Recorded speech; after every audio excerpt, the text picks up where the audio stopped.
I'm going live a bit earlier. Let's see. I think I'm about like 12 minutes early, but that should be fine. I hope everyone can hear me well. So, which part is this? This is part 3 of the UV unwrapping live stream. Okay, so the past 2 streams, I got already pretty far. The UVs are pretty much final for the body overall. I think this looks pretty good. Then there are the UVs for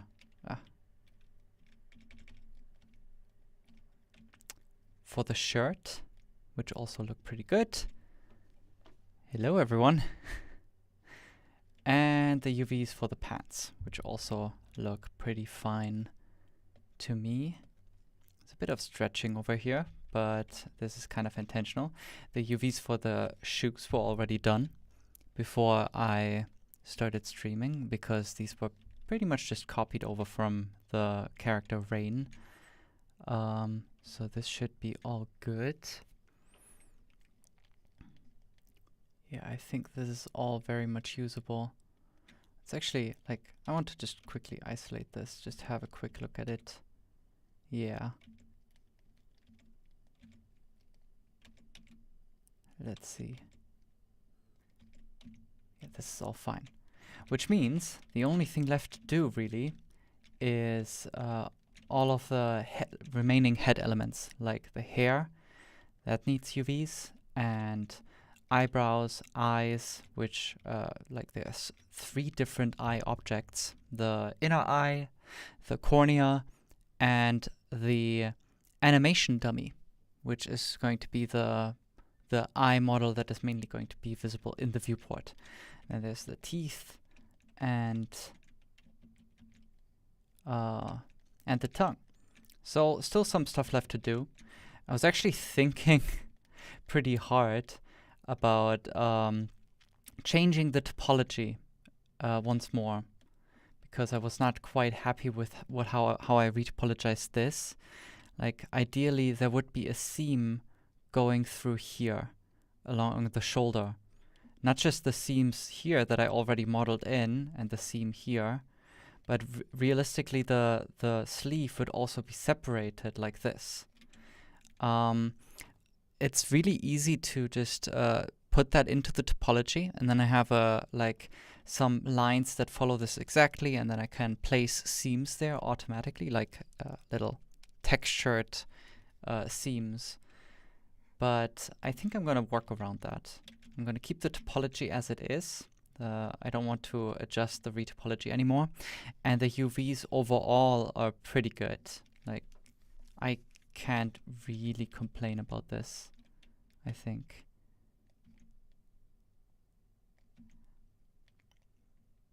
But yeah. Although I was thinking of the UVs, of the placing the seams right here, but it's not just about that, it's also about the texture patterns. Oof. It's a pretty difficult choice.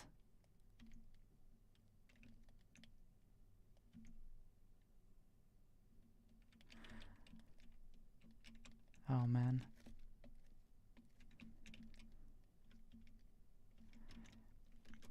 I have the time to do this, so I'm just gonna do it. Screw it. So this is gonna destroy some of my work, and it's not ideal that I do this now, that I suddenly decide for this, but I'd like to do it before it's absolutely too late. So there should be a seam right here. So what I need to do is I need to actually have the topology follow this. So I'm just gonna bring back, oh, hold on. Let's not delete any of this. So before I go into further UV unwrapping, I'm just gonna use that little bit of time where I started early to just fix some of this mess that I've created.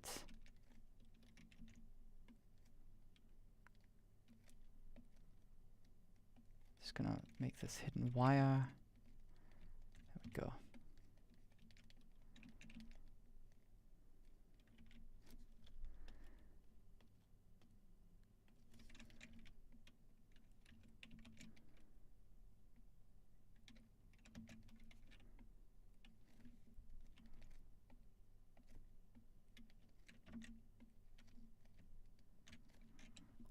Okay, let's see.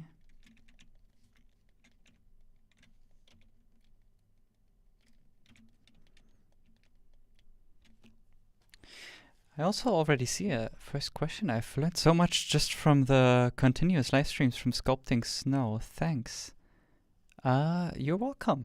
Yeah, I hope this would be kind of helpful. I'm like, I could spend some of this time also making tutorials, but I like just also spending some time sometimes just doing it live. I think this is also helpful. And it just also promotes a little bit of like live interaction. If you have any questions, I can just immediately answer them. It's not about waiting for a tutorial to come out, but if you have the time, if you can join, I'm right here.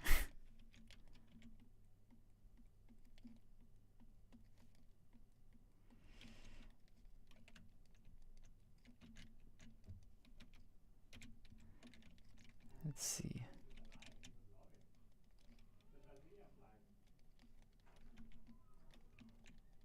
Oh, I think I actually... How did I snap that through the model? Okay. Oh, by the way, I didn't start the music. For some reason, I always forget.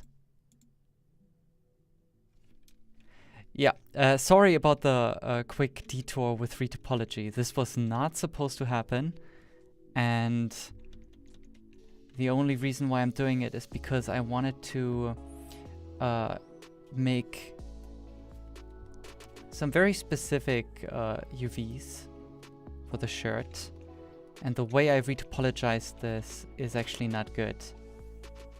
Along the sleeves, it's actually it's gonna cause some problems. I want this to be as good as it can be, and I want the seams to represent the actual seams on the fabric, where you would actually cut the cloth.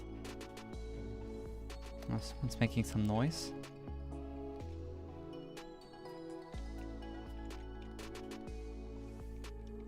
Okay, there we go. I'm actually going to move this up.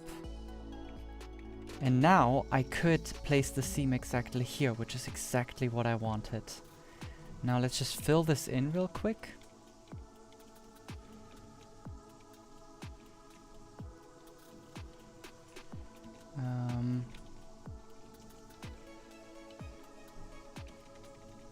Actually, I'm gonna quickly get rid of this. Okay. And just fill this in. The moment this is done, I can continue with the actual UV unwrapping. But ideally, this shouldn't happen. Like once the retopology is done. Jesus. Like there's no reason to go back. All of this should have been done already in the retopology. Someone's really hammering away. Wow.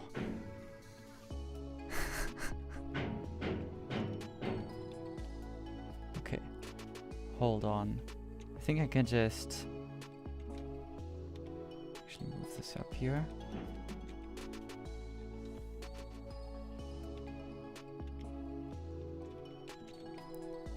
Okay.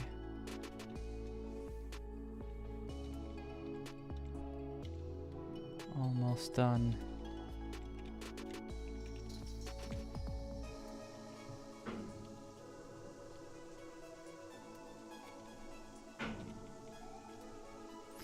have no idea what's going on outside. I wonder if you can hear this. Probably. Yes. Oh my god, that's insane.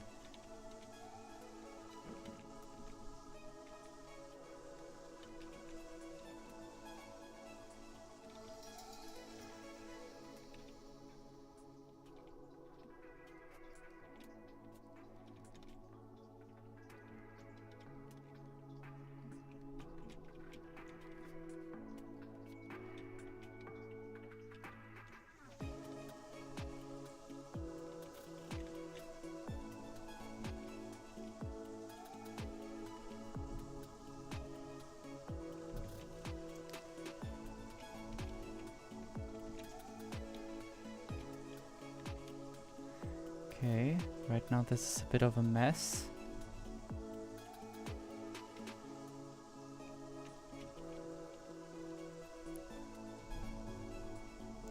Yes, oh my god, I'm sorry about the hammering. This was not planned. I'm gonna undo a bit.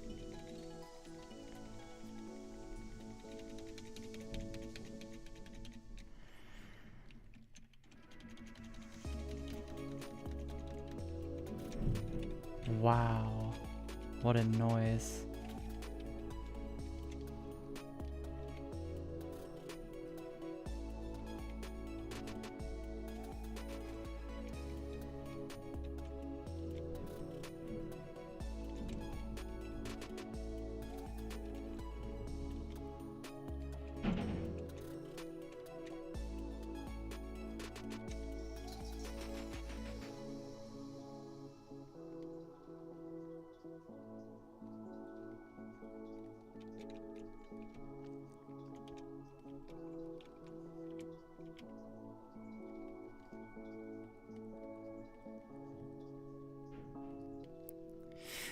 I definitely feel like once I'm done with the live streams for the UV unwrapping, I should actually pause this for a bit, just to be able to spend a bit of time making like little recap videos, because there's quite a bit of stuff I want to talk about, to be honest. Just in terms of like what this retopology was meant to be. And what I did differently. Wow. Sorry about the hammering. Like, not just what I did differently, but what I intentionally did differently. Like, oh, come on. Like, this retopology is nothing like the one that I did for Rain, which is actually really interesting. I intentionally went against some decisions that I did for her, and the result ended up not necessarily better, but definitely different in some significant ways. Like the retopology here for Snow was meant to be as low as it could possibly be. Okay, let's see. I'm gonna delete the original shirt now. Oh my god. Perfect timing for some hammering. So, like, yeah, if you look at the retopology, like, there's quite a bit of stretching sometimes, it seems. Like, as in the size of the quads is very uneven. Sometimes it's much more dense, and sometimes it's actually stretching very thin. And also for the head, the patches and the poles, like, they don't lead as cleanly into each other as I did for Rain. It's a bit more... it seems a bit more chaotic, but I would say it's actually... It's a lot more tailored to his proportions and his facial features. It's not like with Rain, where I tried to make a retopology that could fit basically any character. I wanted to make a retopology and also UVs for Snow that are specifically made for him. So that was really important to me. It's not that one approach is worse than the other. It's it was a bit of a challenge for me also. I usually try to make like this really clean, really universal retopology that could potentially work for any character.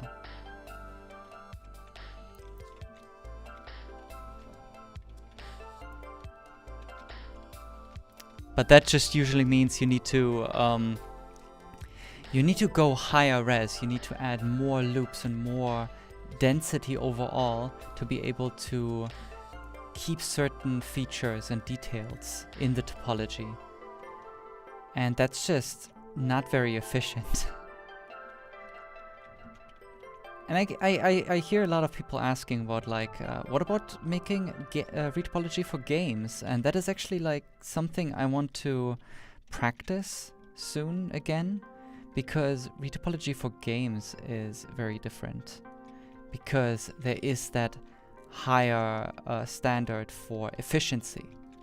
You cannot have an excess of loops just to keep your topology super clean and keep as few poles as possible. In games retopology, poles are actually really irrelevant, because the entire thing is going to it's not going to get subdivided. It's if anything, it gets triangulated, and that sets a different standard.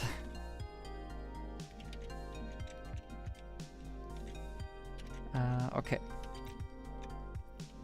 I think this is looking pretty good, but one thing I'd like to do is to actually push this loop further in towards the armpits, because that can then really pronounce this crease when subdivided, like that.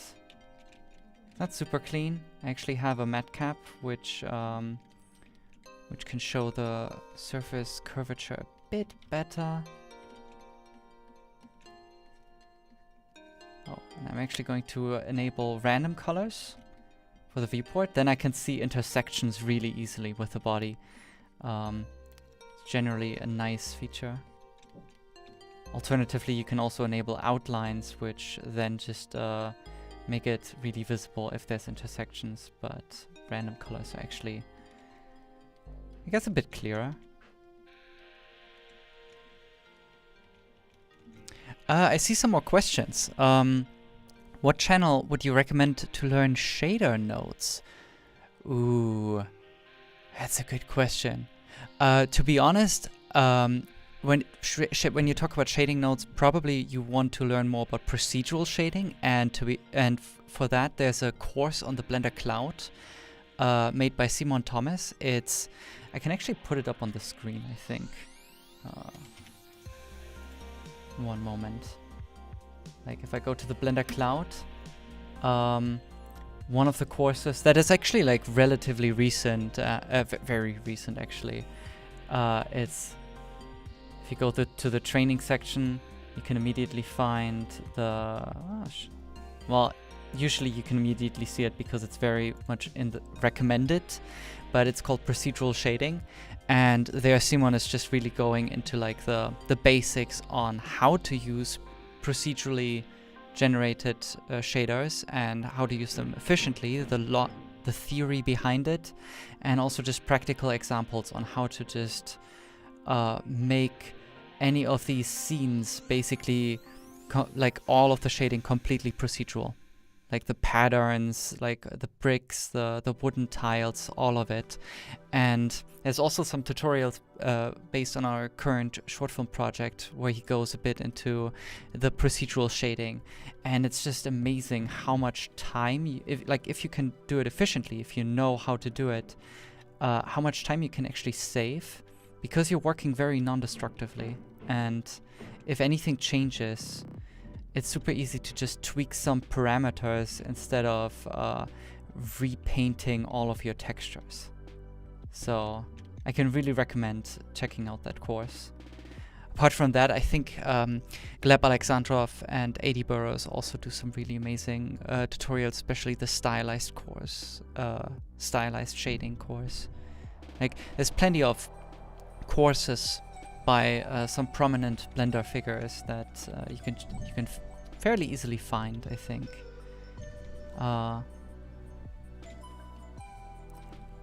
There's also some more questions. Hey, you use an RTX card. It's some reason you can use great features from mute the hammer on the background. This feature is called RTX voice.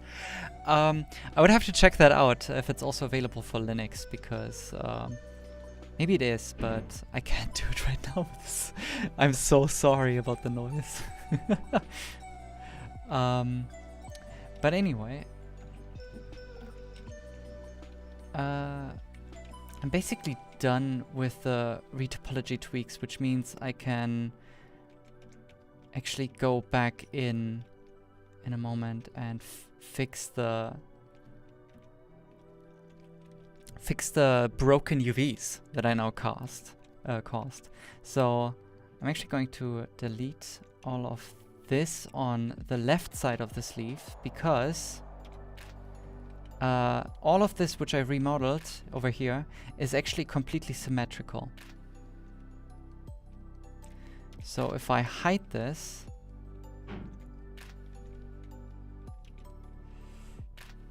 hold on.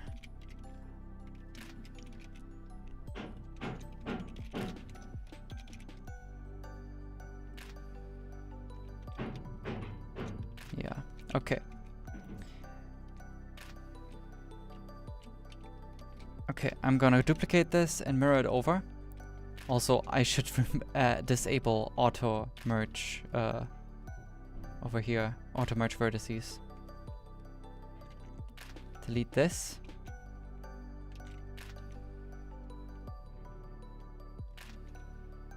Yep, I made a mistake. Auto merge just messed up some of this. Like, yeah, now it works. Like this button, like the it's so handy that it's in the header, so you can immediately notice if it's enabled or not. But this can really mess up your topology. Jesus. So much noise.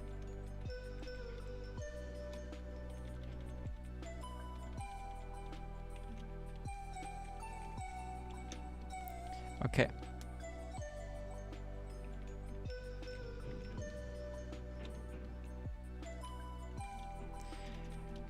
To be honest, it seems like I actually need to duplicate more from the other side. I think there's actually a more efficient way of doing this. Hold on. Wow. Okay, now. I'm gonna select all of this. What the? Hold on.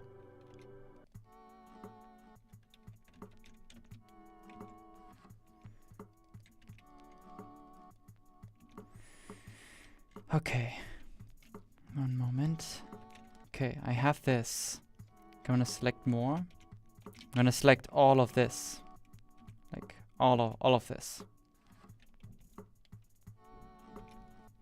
I think all of this is basically symmetrical, so I can just really go in here, select this entire part of the topology like this, and then what I can do is I can symmetrize this. So if I look for symmetrize, and in the little options over here I can select the direction. It actually symmetrizes this part that I have selected. The only thing left to do is to actually fill in the holes.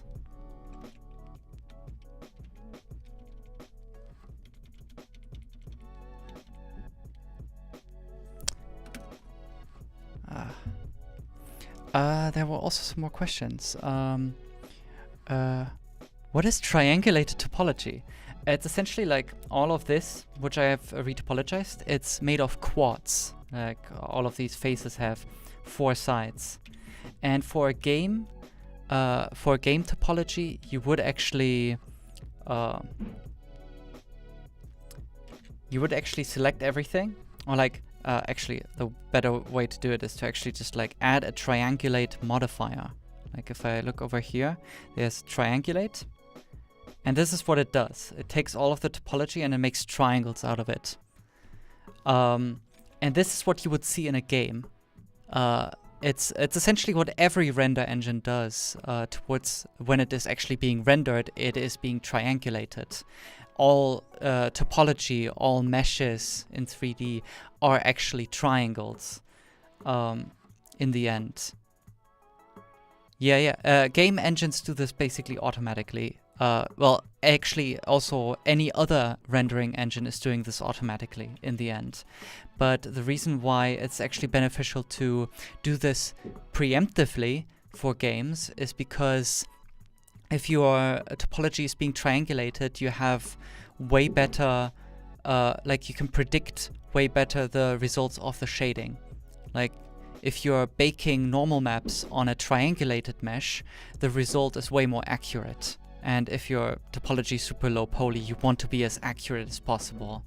For films, it's actually not that important. Like, you just subdivide it, and you just add way more topology, and in the end, it's being just triangulated by the rendering engine, but it doesn't matter at that point. It's so high res that it doesn't matter if any of these single faces gets like triangulated this way, or if it gets triangulated that way.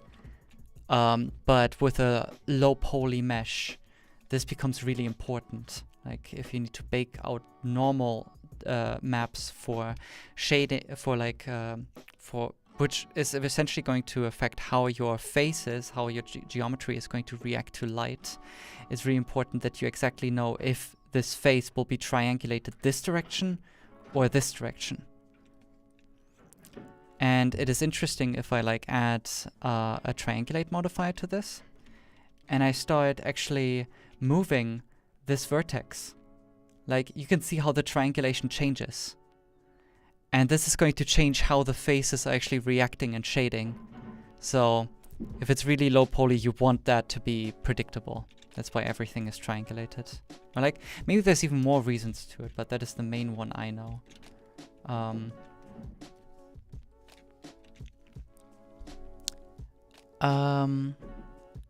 Where to find work? I see someone ask. I don't know. It's like that's a bit of a loaded question. It's like you can there's so many ways of actually finding work. I don't know. It's like it's a very deep question right now.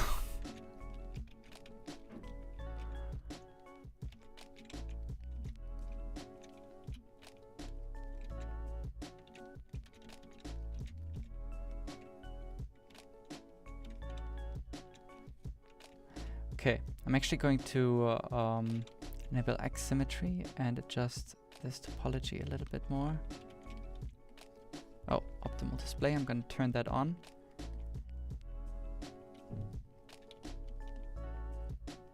Now these changes will happen on both sides at the same time. Exactly how I want it to. There we go. Okay, and I'm pretty happy with where the seam is.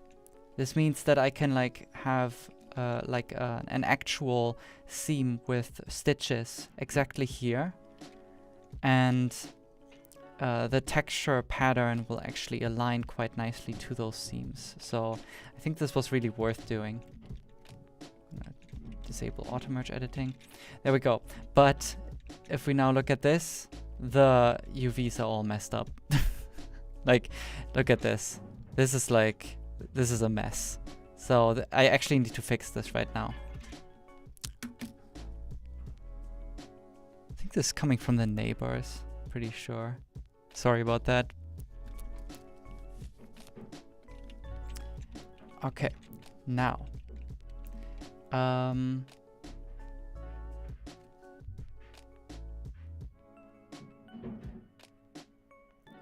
I want to try something. I want to try adding a mirror modifier and enabling over here in the overlay settings modified edges. That means that it's actually going to give me a it's supposed to give me a preview. It just did. Where did it go? Ah, mirror UVs. There we go.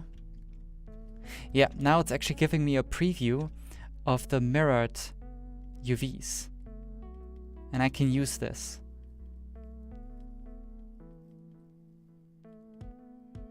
At least as a kind of preview for how the symmetrical UVs should look like, even though I'm not actually using this mirror modifier in the end. But let's see. I actually need to have live UV unwrap enabled. Same thing over here.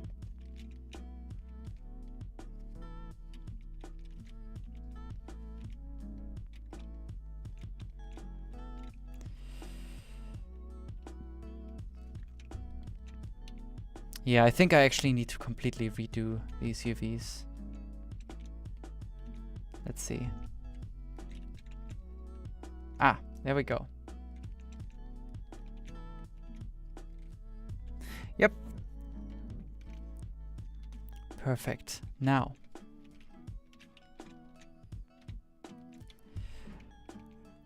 What I had essentially was, I'm retreading now some ground from last week. I'm sorry about that, but I really wanted to fix this.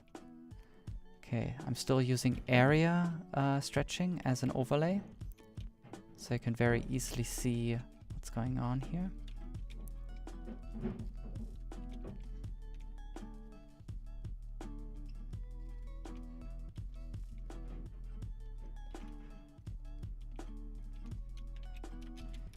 There we go.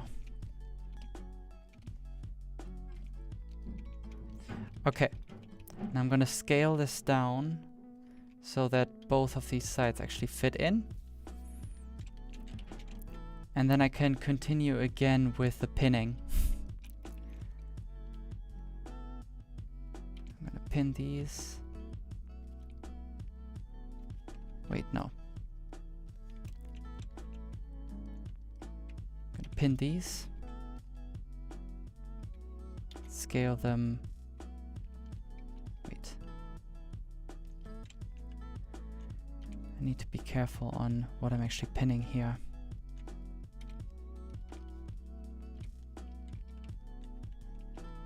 Okay, what over here is still exactly in the center. I think all the way until here.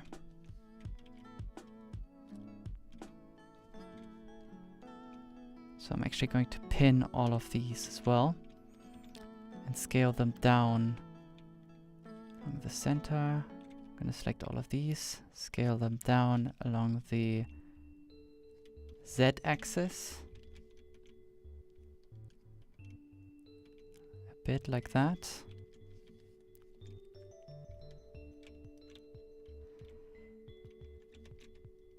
I'm gonna unpin these actually, and instead rotate this, move it like that, and scale it down along the Y-axis over here, so that it actually nicely aligns with the other side. There we go. Like that. I'm gonna disable overlays over here so that I can get a nicer preview.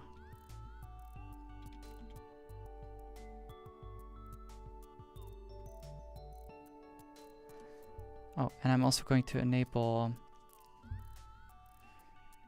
subsurface scattering. Ooh, I like that the UV smoothing is actually visible in the UV editor. That's nice. So the gray edges over here, they represent the UVs as they will be after the subdivision surface modifier is used. That's great. What I'm also going to do is I'm going to enable the mirror modifier over here,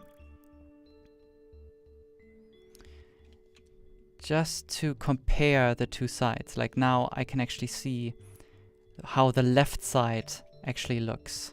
So I can align this. This is something I didn't do last time, and I wish I did. This is actually pretty useful. So now, just for the sake of having symmetrical UVs, I'm actually going to disable the subdivision surface modifier. I can align this perfectly. Awesome. Oh, and also, let's save. I'm going to set the, where is it?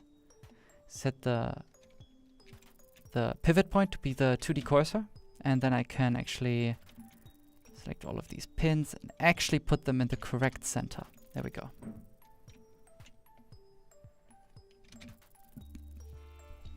Are there any more questions? I thought you used cloth in animation, not a mesh. In Agent 327, did you use cloth or mesh? Well, you probably mean cloth simulation. And in Agent 327, hold on. Oh, that's the mirror modifier, of course. In Agent 327, there was cloth simulation, yes, but only for the henchmen. The rest was just actual, just normal, just models. There was no cloth simulation attached to it.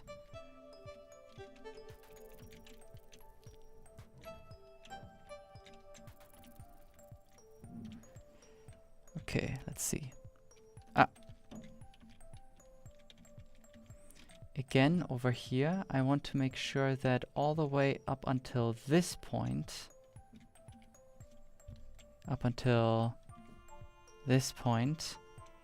all of this is pinned, because this will be in the center. Exactly in the center. So now I can like move this to 0. I hope this is easy to follow. I'm just kind of trying to get through this as fast as possible, because this is already stuff I did last week. I shouldn't take that much time with this stuff. So, sorry if this is a bit fast.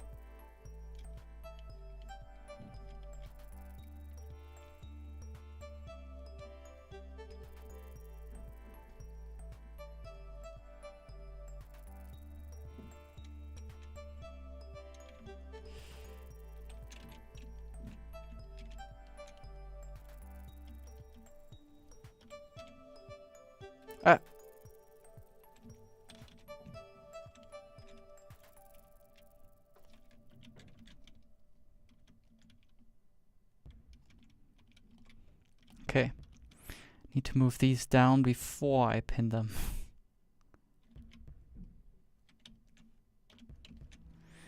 Now I can also see over here on the other side where exactly these vertices are supposed to be.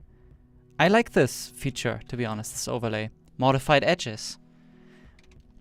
Just being able to see these gray preview lines of where stuff is supposed to be. It's really helpful. Okay. Over here, same story. I'm going to pin these, and I'm going to scale this down to 0. There we go. Just so all of this is kind of neatly following. Yeah. Well, for some reason it's kind of moving upwards over here. I don't quite understand why.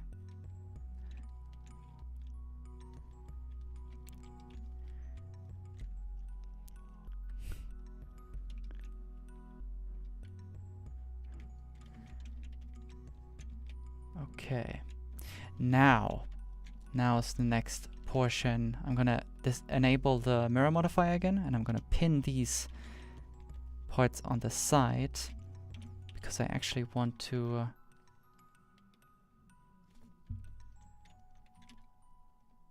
orientate this a bit more like this.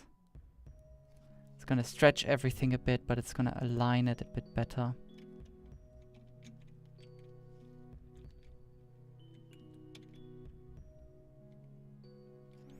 I'm actually going to undo pinning these guys. It will make it a bit easier to align these. And the reason again why I really want to align this nicely is so if I place a fabric pattern on this, that it will actually follow the shape, like it will follow the sewing really nicely.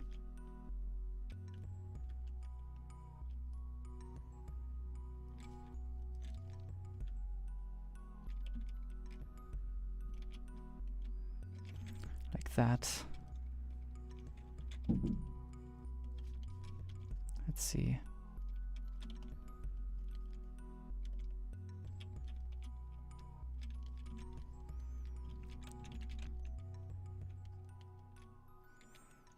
Okay, again, I'm going to unpin these.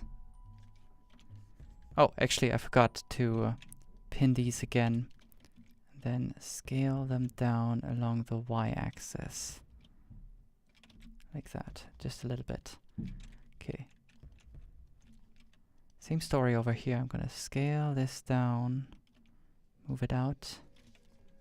Scale this down, move it out.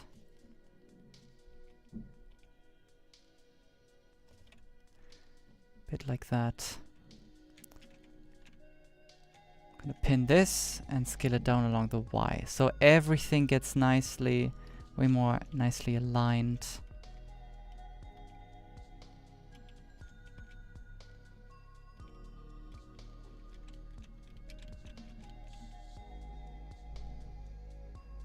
Fixing a little bit of weirdness over here. I don't want don't want to have any overlapping UVs. Like that. Let's disable the... Wait. Okay, now I'm going to use the grab brush and just move some of these UVs around so they match exactly where the other side of the UVs are, so that these are as symmetrical as they can be. I don't expect it to be so symmetrical down here though. So now I just need to move one of these vertices, live unwraps, adjust everything. And now this is all nicely aligned.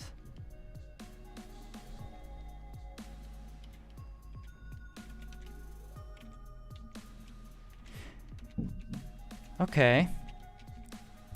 Then, last thing are the sleeves. But I see a question. Can we get screencast? Oh, yes.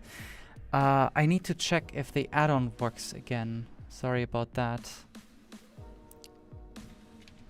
I don't think it was updated. Now, screencast keys, the update is still broken. I'm gonna get to that. Like, I should have fixed that already. Like, asked someone to fix it.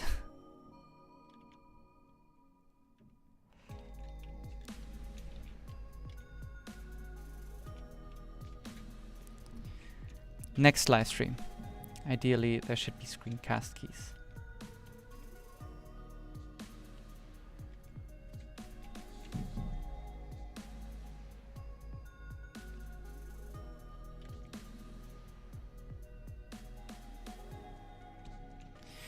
I wonder if this makes sense. Like, I think it does.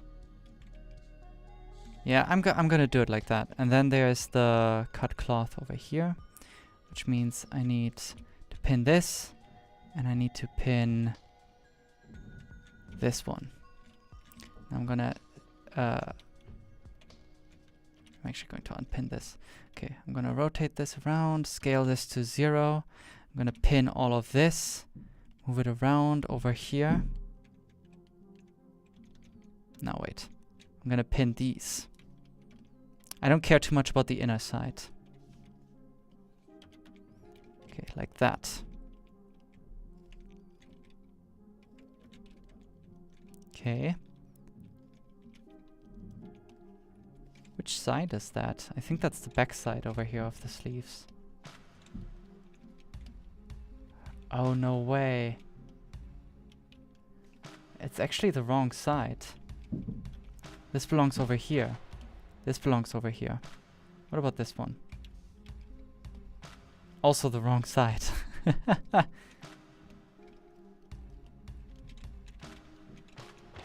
Okay. I'm just gonna keep going though. So again, I can just pin all of this.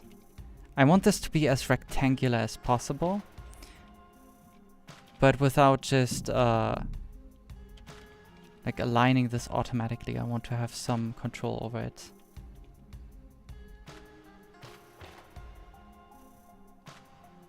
There we go.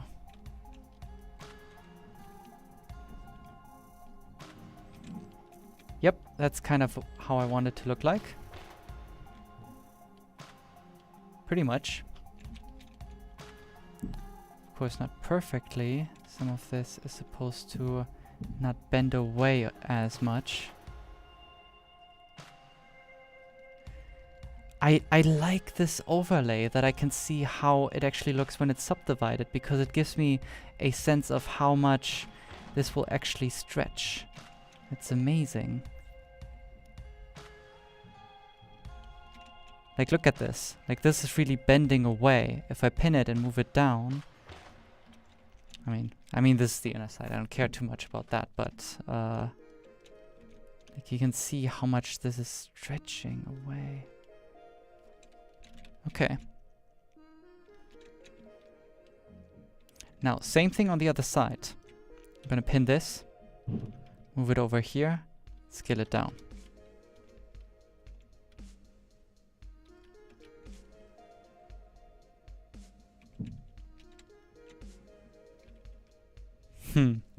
Actually, I'm thinking if I could save myself some time. Like, I'm gonna quickly test this. Like, if I select this side, and let's say all of this is already done, I'm gonna pin all of these UVs, and now I'm gonna say, symmetrize me this for me. Okay, hold on.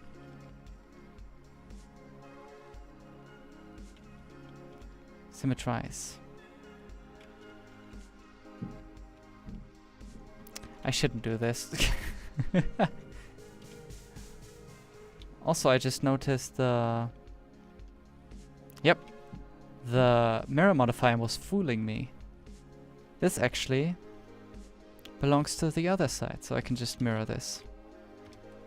I think. Yeah.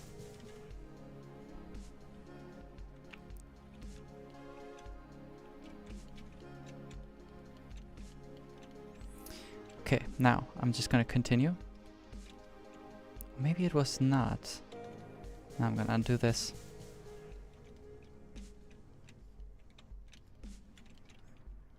Okay.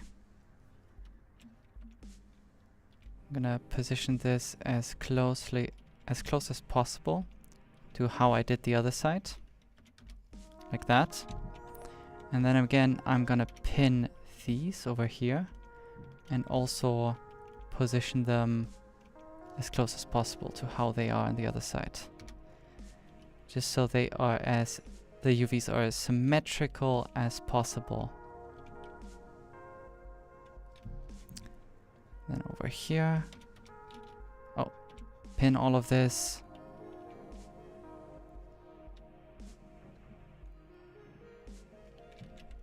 Pin all of this, scale it down.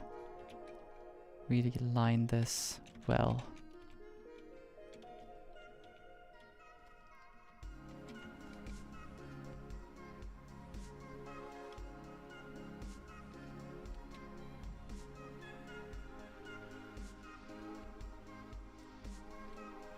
And that's basically it already.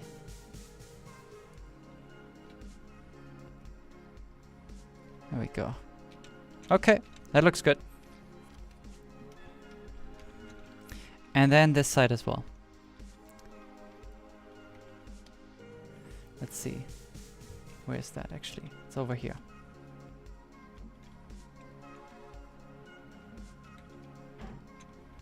Like that.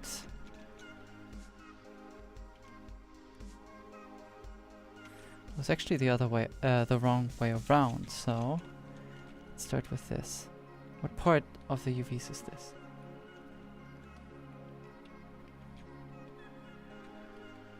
That's the inner side, that's the outer side. Okay, I'm gonna start with the outer side because that is more important to me. Like that. And this edge of the sleeve over here. I'm gonna scale this down like that. Same story. Pin all of this. Scale it down.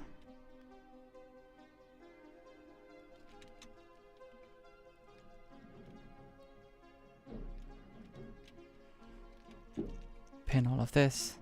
Scale it down. Move it down.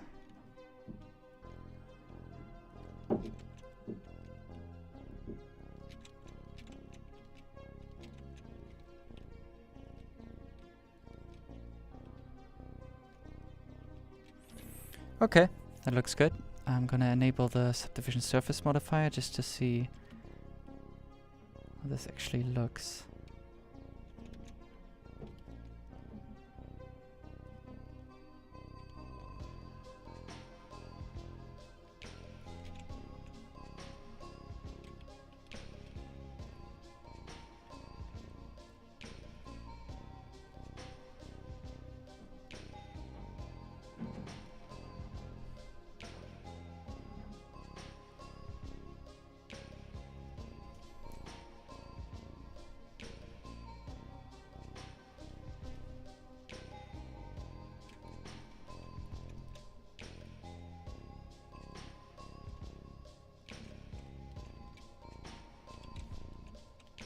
Okay, and then I just need to align the other side over here exactly to the same thing.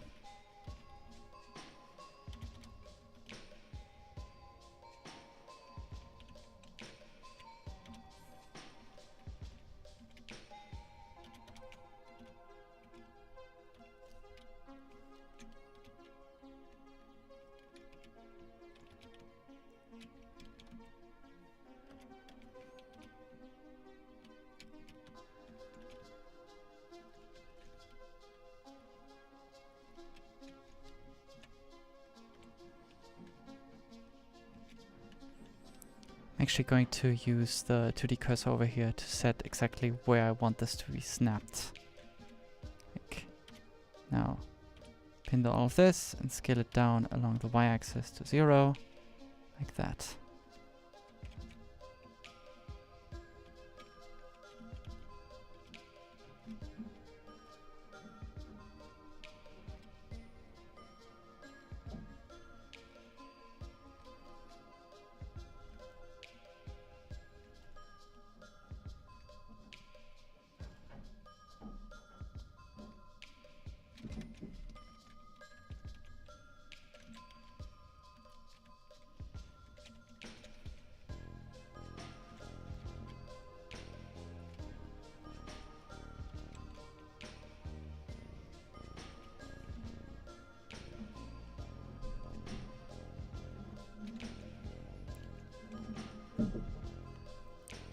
I wonder what's going on with the neighbors.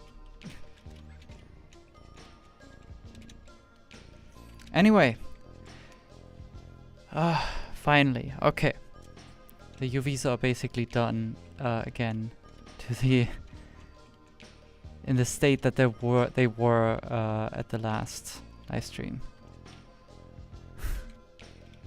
Sorry for taking a detour. But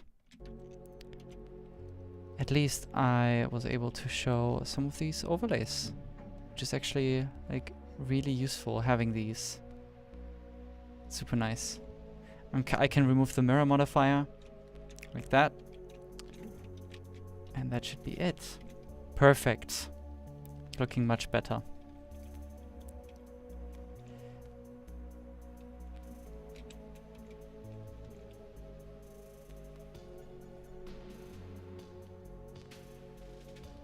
Yeah, I think I can be happy with having the seam right here. But now, let's get actually to the other objects. So, I think this is all good. So, easiest ones are, for example, the eyes.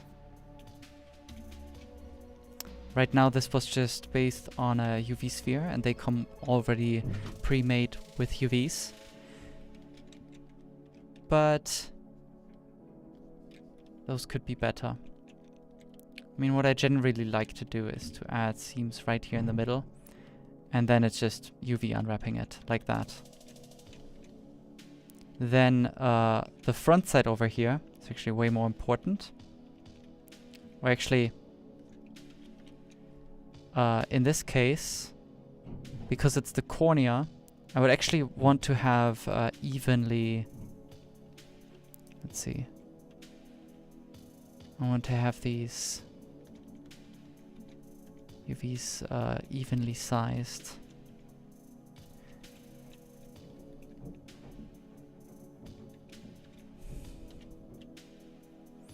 Okay.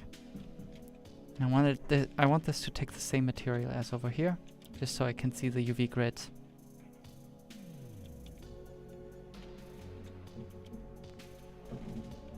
Wow.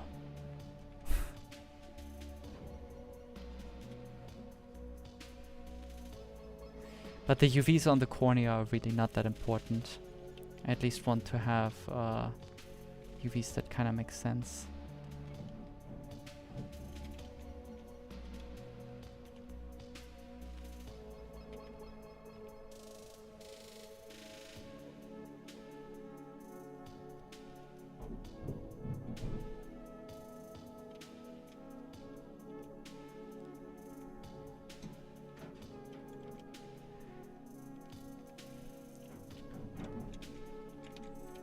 Okay, this is good. I'm gonna hide these and bring the actual eyes. Like, these need proper UVs. This is important. But over here, same thing. Just placing seams over here in the middle. And that should already do most of it. But here, I need more texture resolution for this part. Hold on. I'm going to copy the material over here so I get the texture grid as well. Rumble, rumble, rumble.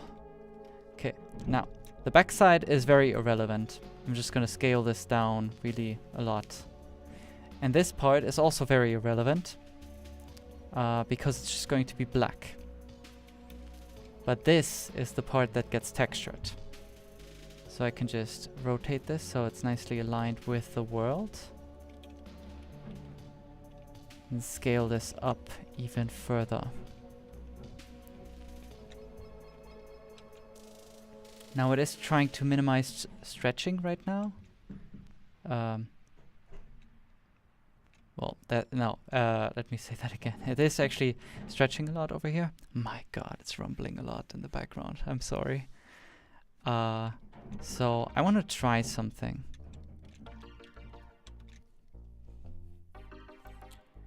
I want to, where is it? Minimize stretch. I want to run this operator and see what happens.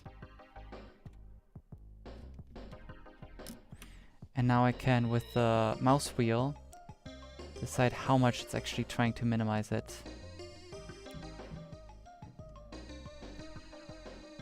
Well, I just want to use it a little bit. Like this.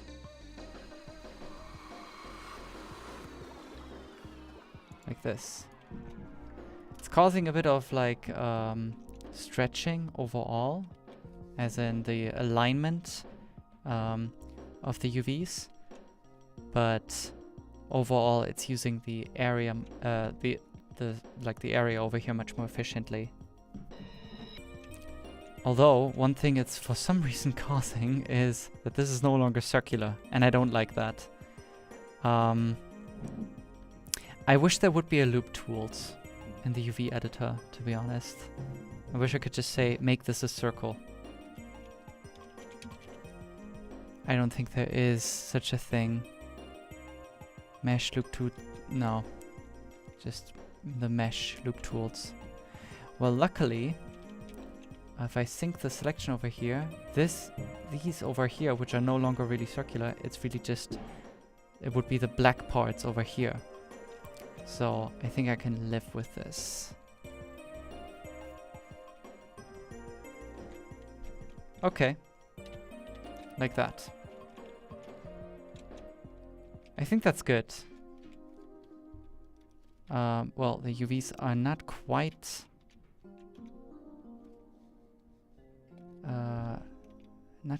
fitting into the 1x1 space over here. So I'm going to fix that. Also scaling this up even more, just a little bit.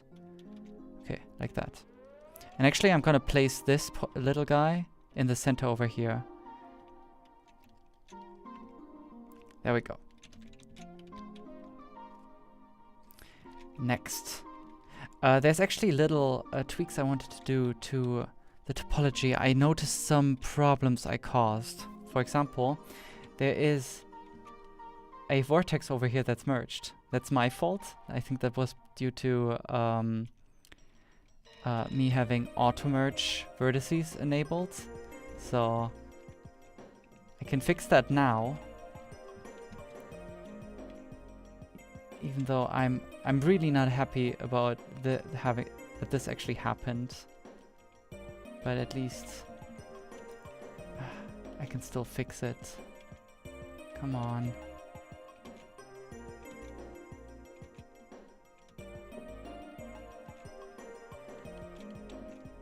I wish I had more fine control over how this is getting split. God damn it. Okay. This is good. No. This is also not right.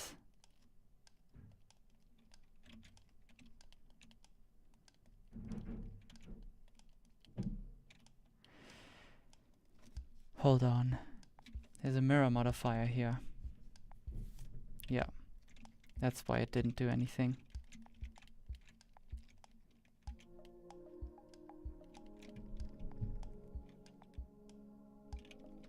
Okay. Let's see.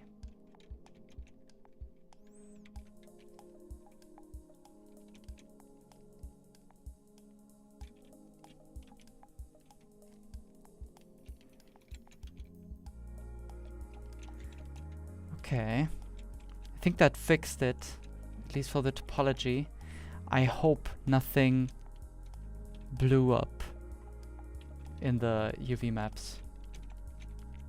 Since these were just merged points, it shouldn't have really damaged the UVs. Okay, good. Are there any more questions? How are clothes made in Blender? Well, there's many ways of doing it, especially if you want to go into cloth simulation. Personally, I like to model them, just how they are right here. But that doesn't fit every style or every production pipeline. In this case, since everything is just going to get rigged normally, this is actually a pretty fine way of doing it. Let's see. But there's plenty more ways of doing it. I see someone say try relax. You mean the relax brush? Or like, oh, you mean with minimizing stretching. Relax. Hold on. Actually need to relax. Oh, that's a mesh tools. Maybe I'm not quite understanding it, sorry. Another question. What's one thing you learned in your years of being a sculptor? One thing. I don't know. What's the top tip I would give?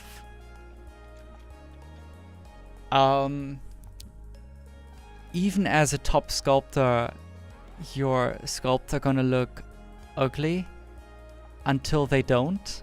Like, it's like, as long as you keep going and you keep improving your result, it's at some point going to look really good.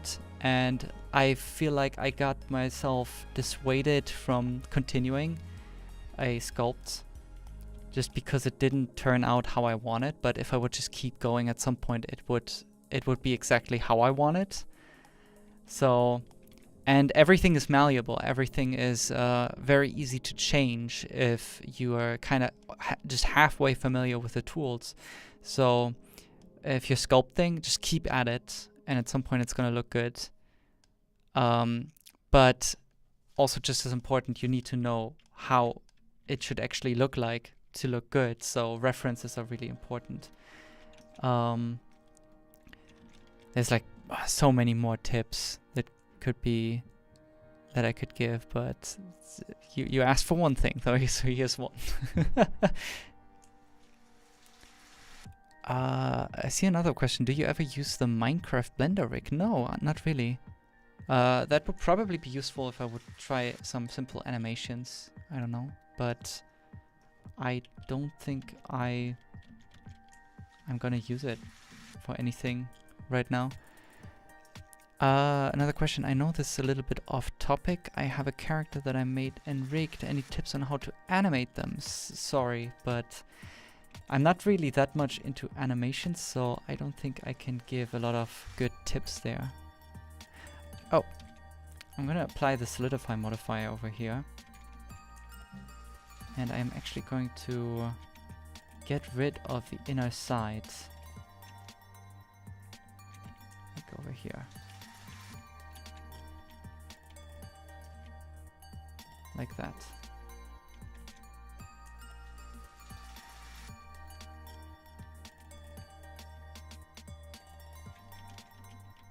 Still changing the topology, I'm sorry. But I should have had this modifier applied already. Okay. And I'm gonna apply the mirror modifier.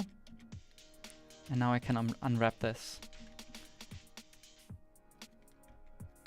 It can also share the same material as over here.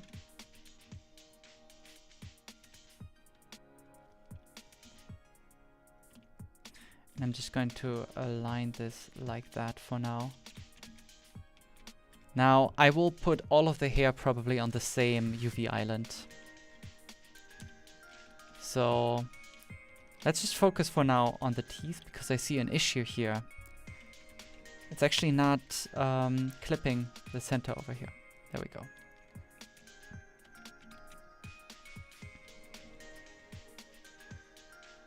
Same thing over here. Okay, it's better. Okay, now is the time to actually apply the mirror modifier.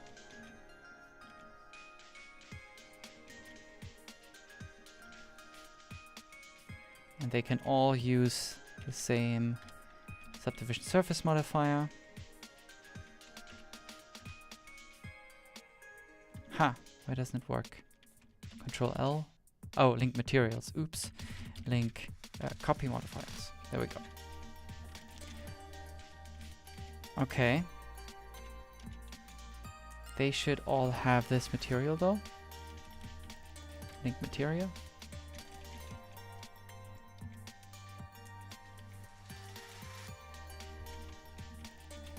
Ooh. That's good. But there's already UVs on this thing. That means, let me undo the mirror modifier. I don't want that applied then, in the way I just did. Okay, hold on. I'm gonna add this mirror UV option. And then I'm gonna copy the mirror, copy the modifiers over. So now, if I actually preview the UVs, link materials, it should actually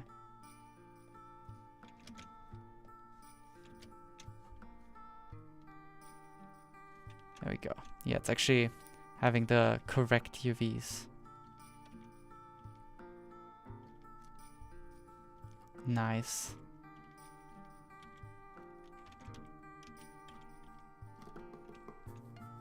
That's actually exactly how it's supposed to be. Okay, then I can apply the mirror modifier.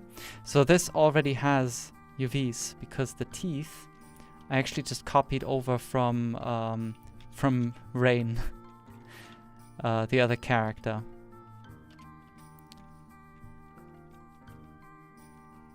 This kind of makes it uncomplicated, but it's very simple UVs. It's really just I split this in the middle with seams.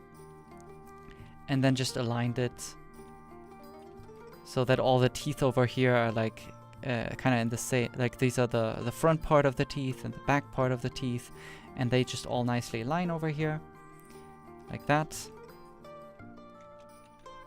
Just want to make sure that this all is correct. There we go. And I made it so that all of these UVs, all of these objects use the same UV island. So if I add a texture, I can just have them all share the same texture.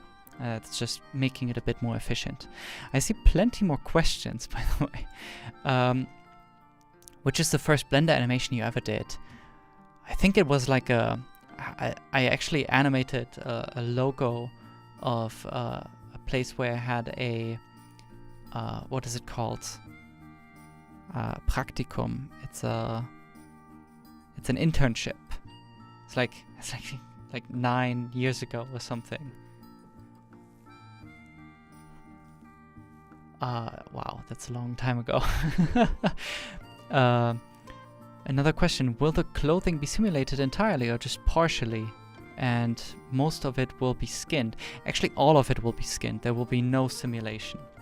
That's why the clothes are so tight. Like it's pretty much fitting exactly on the skin for the most part. So that's pretty much an intentional style choice so that the rigging and the animation can be as simple as possible.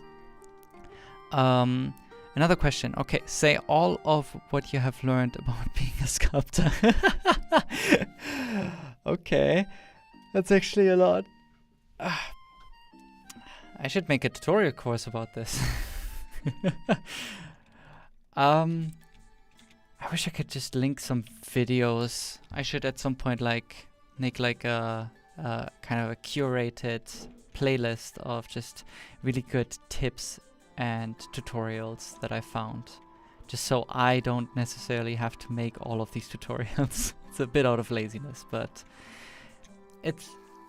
I think there's already so much good being said. Why not just share it? But in terms of like another really good tip for sculpting, like something that is being repeated a lot, is just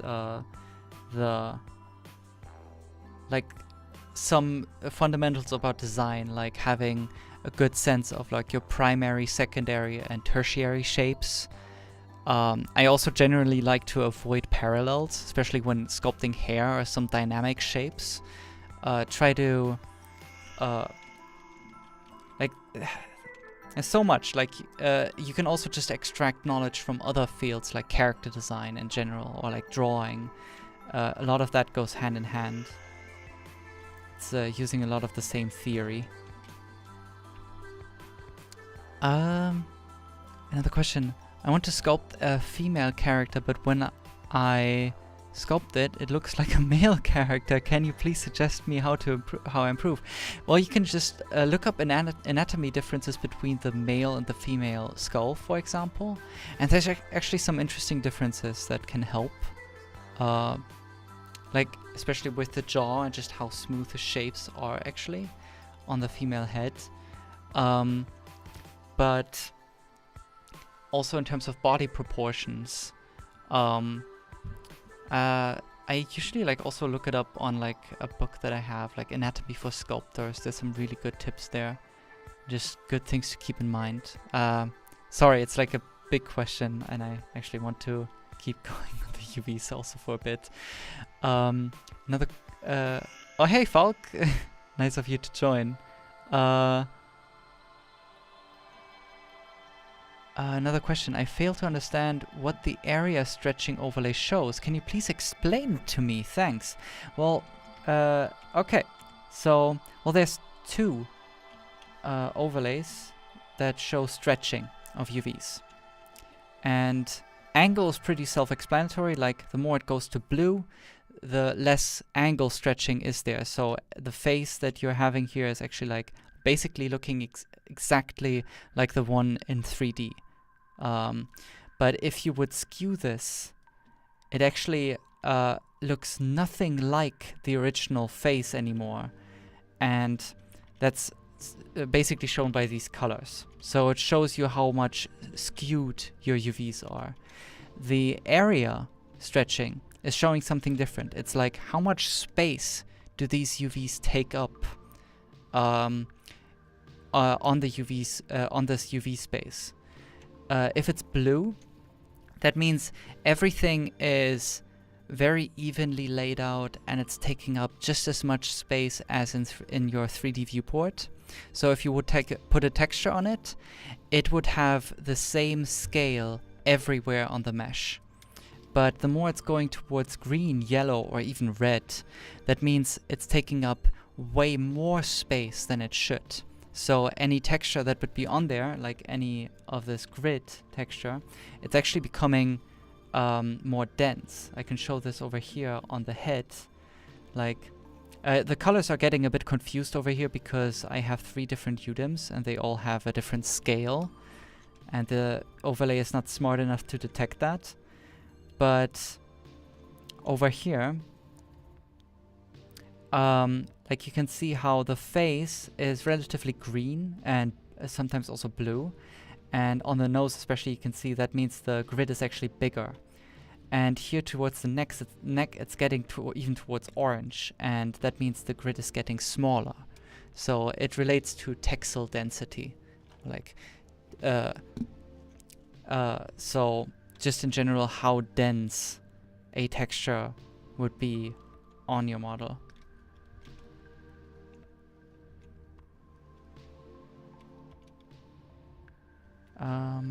I'm also just looking at this and realizing, oh, there's still the mirror modifier, so I still have some of this live. Okay, I'm just going to continue with the UVs of the hair. So I'm going to select all of the hair objects and go into edit mode. Wow. I'm actually going to go into local view here. And I'm actually going to unwrap all of it. That's not looking right. Is that really correct? Okay. I'm also going to have these share all of the same materials. Seems to be correct. This one also still has a solidify modifier. I don't want that.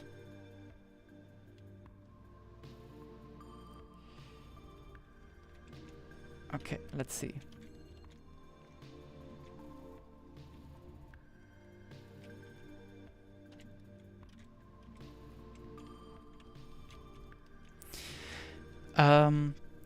Some more questions. Good morrow from Jamaica. There's a small echo, but I guess it's not a big deal. A small echo from my audio. I hope that's not the case.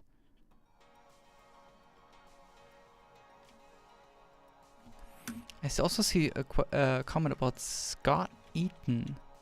A course by Scott Eaton. I actually want to look that up. Oh, anatomy courses. Yes. That's nice. Like, there's a lot of things to learn when it comes to sculpting. One of it is like the artistic side, and then the like anatomical side, which is really helpful, but also the software side. So there's so much to learn. It's not that trivial. I can recommend to just kind of learn everything a bit by bit, like not stress yourself too much on like how much there is to learn, because you never stop learning. It just always keeps going. Okay, hold on. So I have this object over here, and I want this to be symmetrical.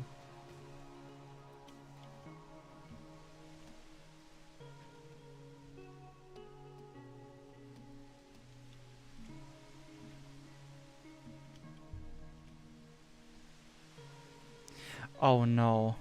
Wait.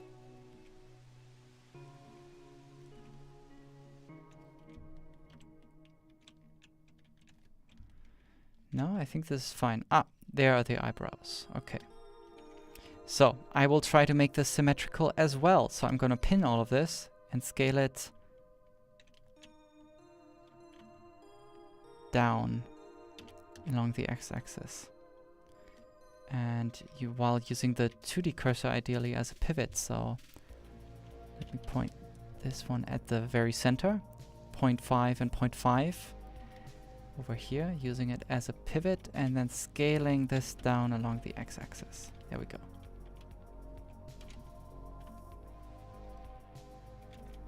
Something went wrong though. Ah, that's it.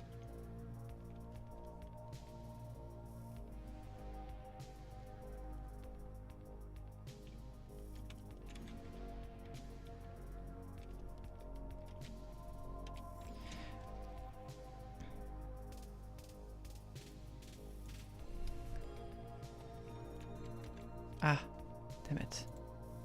Okay.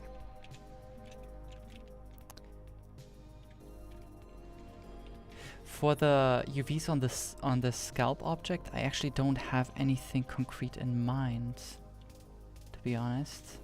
Oh.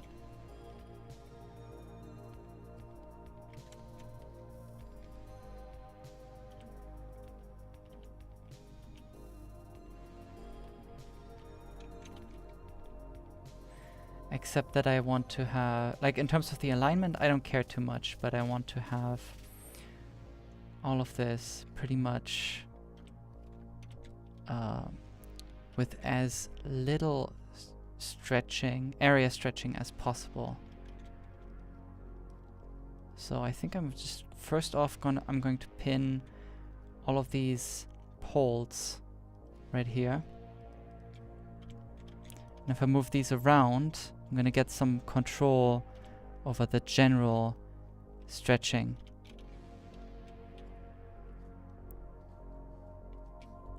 Now if I enable proportional editing,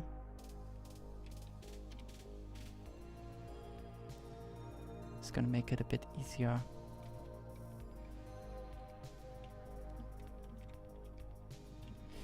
Now I'm actually going to add a mirror modifier on this with bisect and mirroring the UVs. So I only really have to do one side. So I'm going to again pin all of these points. Like that.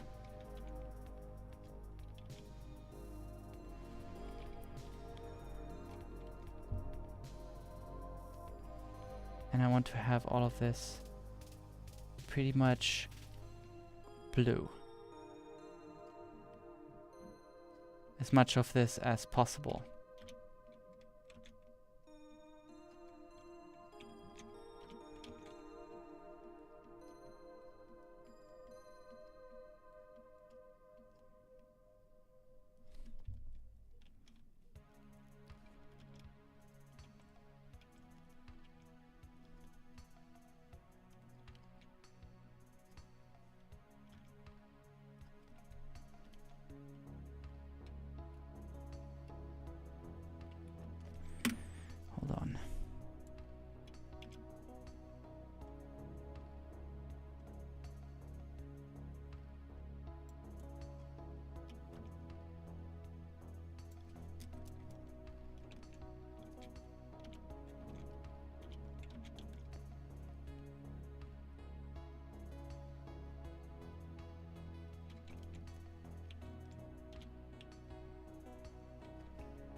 I'm actually going to try the minimize stretch again.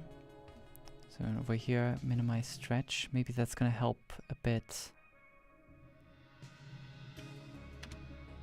Like that.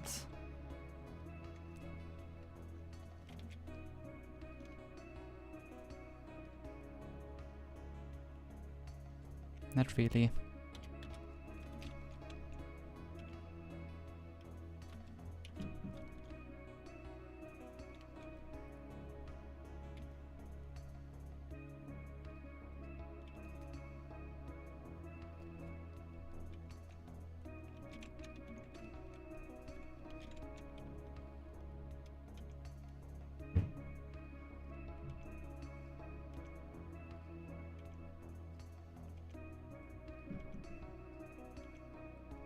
I think this is pretty much fine.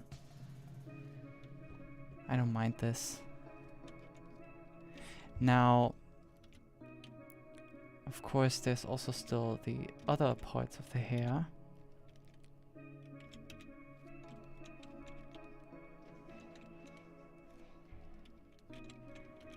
And I think for these I would like to have the grid kind of aligned with the hair direction.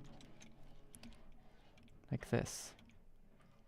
So I think I have a very specific thing in mind for these.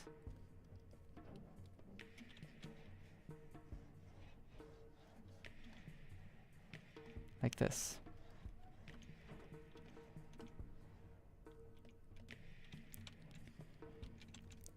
Now, what I'm gonna try to do is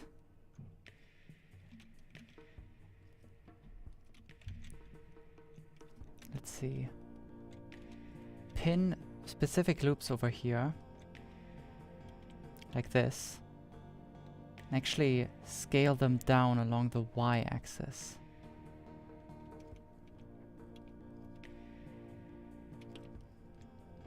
That way I can make sure that they are actually aligned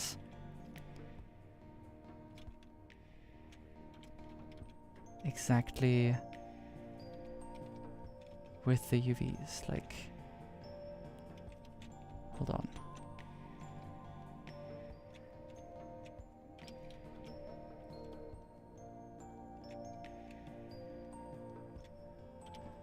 It's gonna be not so trivial.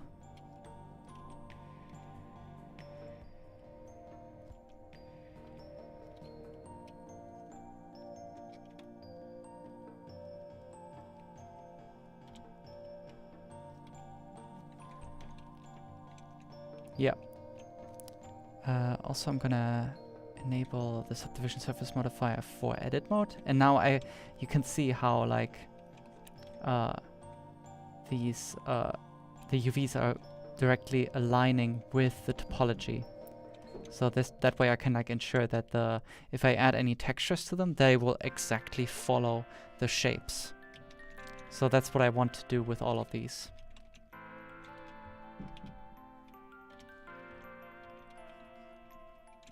First of all, I should also align them. So if I look from the top, it's like the second to the right. This is, oh, the one left to that. This is the one in the center. This one is over here. This one is over there. Like that. Yeah. And some of those are actually rotated. So if I select all of them, they should all rotate in unison. They don't. Yeah. Now they're all aligned correctly. Which means I can actually continue. So this is like a generally a thing that I try to do with the UVs, to align them to the shapes in a way where I can like, if I want to add a texture on top, it will actually, hold on, it will actually follow the shapes. Like for the clothing, that is essential, that is so necessary. If you don't want to do it for the main UV map, you should do it for a secondary UV map. In this case, I don't mind if it's for the main one.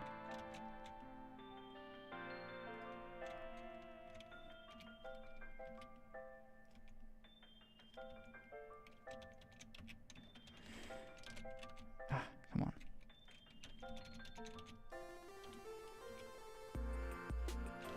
Like that. Also some fixing.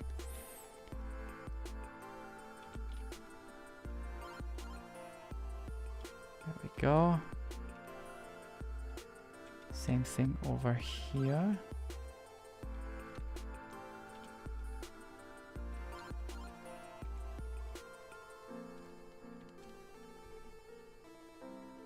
Yeah, you can really see now how this is all starting to align.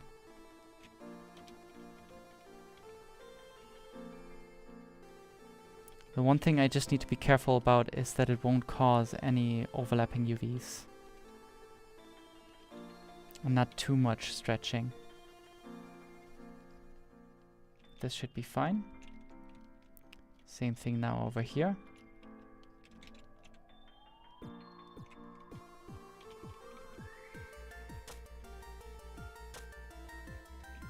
Hold on, I'm just gonna start in the center, to be honest. I'm gonna already pin the ones that are really needed. Just rotate them around instead of scaling it already. Pin this, rotate it around, move it around.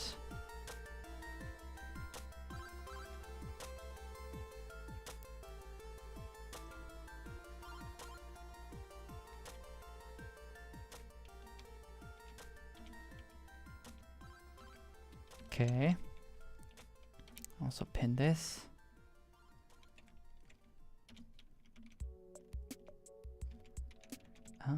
Let's see.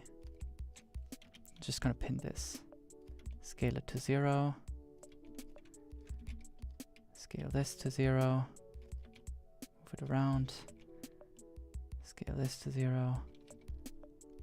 Actually, I'm also going to unpin like this entire loop around it. I'm gonna try that for a moment. Because that one is really just made for some general thickness that I added on top. That I added. Might actually relieve some stretching if that one doesn't have any pins.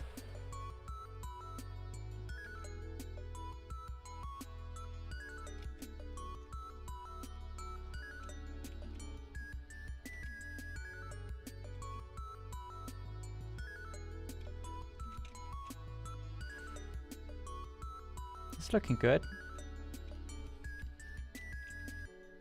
Same thing over here. Oh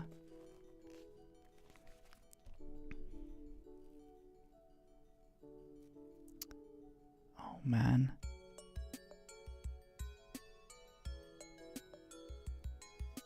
Just going through the questions right now.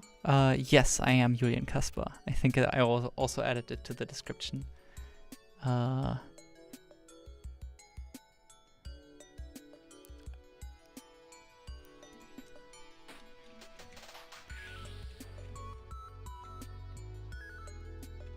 Hold on. Again, I'm gonna pin all the most important ones over here.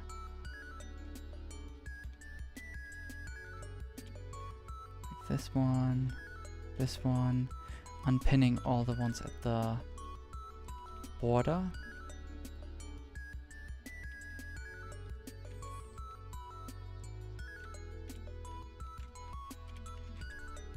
I think I'm almost done with this. Oh.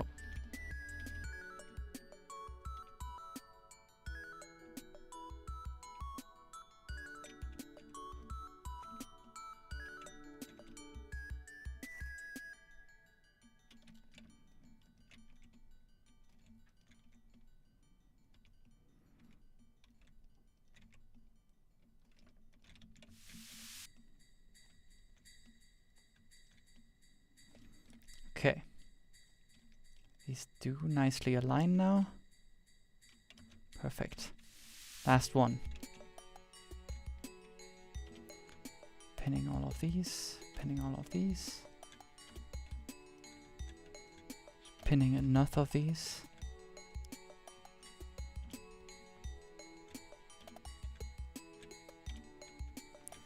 Unpinning the border.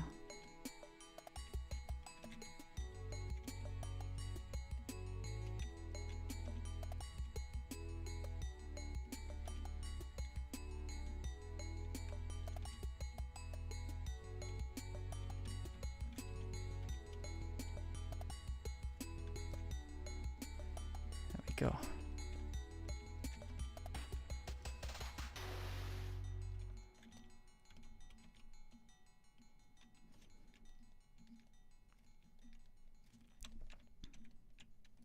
Yep, this all seems to be aligning nicely, so now I can move this all a bit closer together.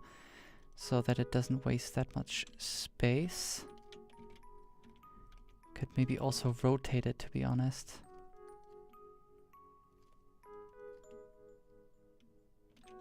I shouldn't rotate it. I already aligned this.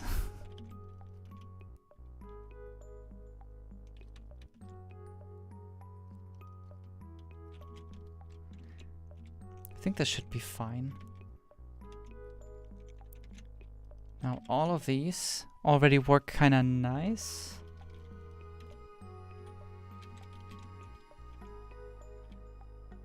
Still a little bit of intersection.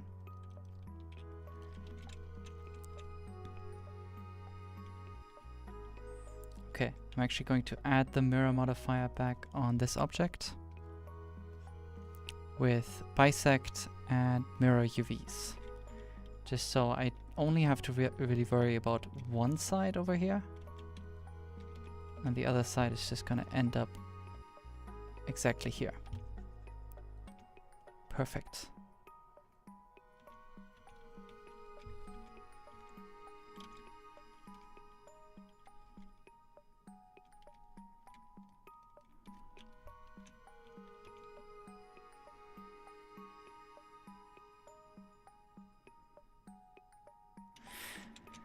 Okay, there's some more questions.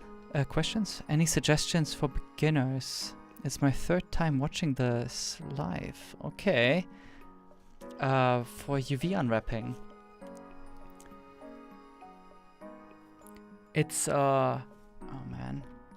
I really want to do those tutorials for the UV unwrapping. Because I wish some of these things would be a bit easier. I think one of the things to kinda... Okay, what's the best things to learn for the beginner? Like, I don't know where to start right now. I'm sorry.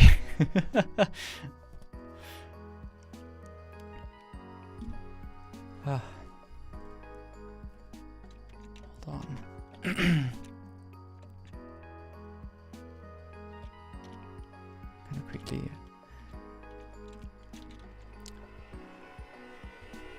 I mean, in general, the most important things for UVs is to use as few seams as possible and to minimize the stretching as much as possible. So when you're when you're unwrapping something, you want to unwrap it as best as possible, like a cube, so that all sides are perfectly preserved on a two-dimensional plane. Basically exactly like how they used to be in... Hello.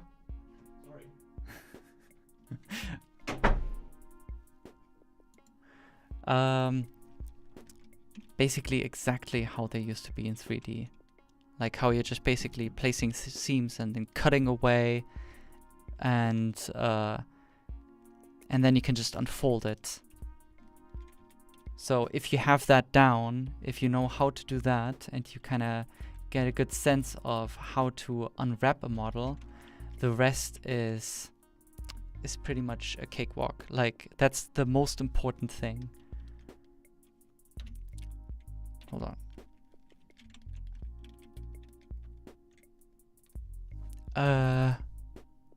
I also see some more questions. Why don't you post on your channel or social media anymore except Twitter? Oh, actually still, I should post again on ArtStation, even though I think on Twitter is in general just my favorite platform right now.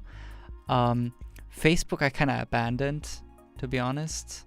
I use it still for messaging friends, but I don't like the platform that much anymore.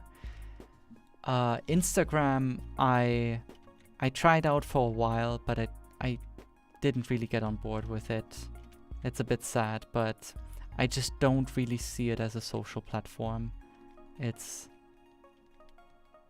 just not really fulfilling the purpose that I wanted to have, like what I actually needed 4. Like, the notifications are a really good example of, like, there's no way of filtering notifications, and if you get just a lot of likes for something, comments just get lost in the like an endless stream of notifications. I just really didn't quite fall in love with this with the software. It's sad, with the platform. Apart from that, what other platforms are there actually? I think YouTube, but I never really posted much there anyway.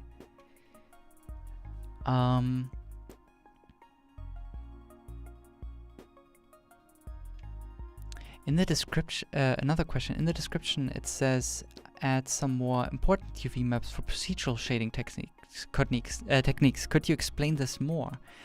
Once I'm done with the hair, I would like to add some secondary UV maps for the clothes that let me very easily add seams to the model, like as in stitches, procedurally. I think Simon actually did some better tutorials on this on the Blender Cloud with a procedural shading course. But I will try to use some of these techniques as well. I'll get into them at some point soon.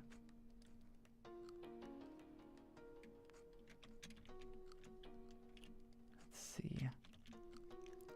I want to try to add enough seams over here to stitch this model in half, like that.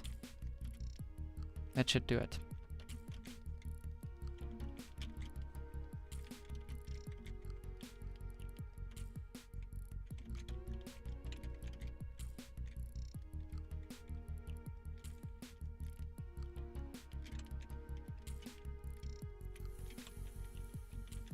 I'm gonna mark the seam right here.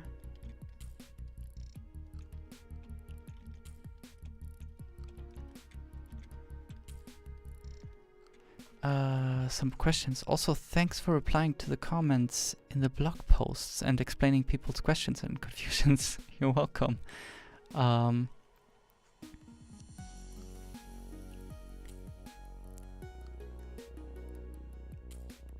Also, I see someone's comment, using seams for stitching on clothes sounds awesome. Good example. I can't wait to see it. Thank you. Another comment, your hair trick that shows in the rain video is amazing. Are you planning to do that in the live stream soon? Yes. I also want to do, I mean, I probably want to do some, actually now that I'm thinking about it, I probably want to do something different for Snow's hair because it's just generally more curly. So I will see if I can add some fake anisotropy or like these anisotropy shading effects. Would be nice. But maybe I'm gonna do something different just to sell this curly hair in a procedural way. That would be super nice. But I will get to that once yeah, once I'm at the shading part essentially.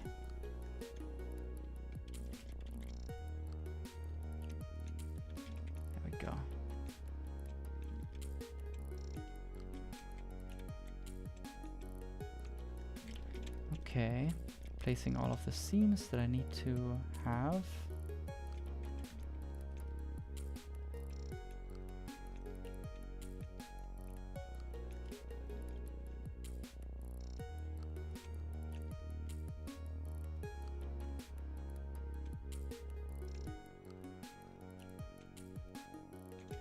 There we go.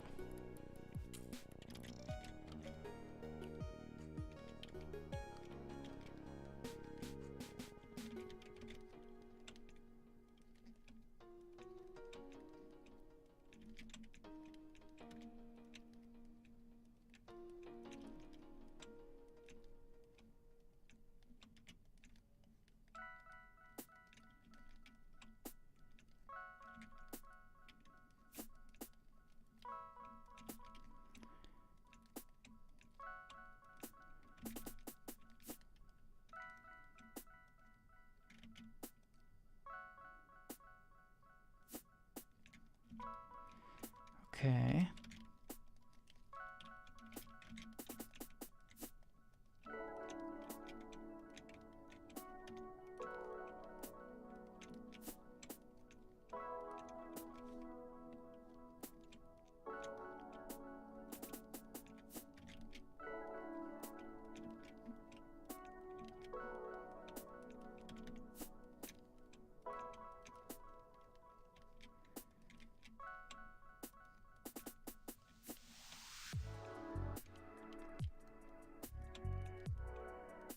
There we go.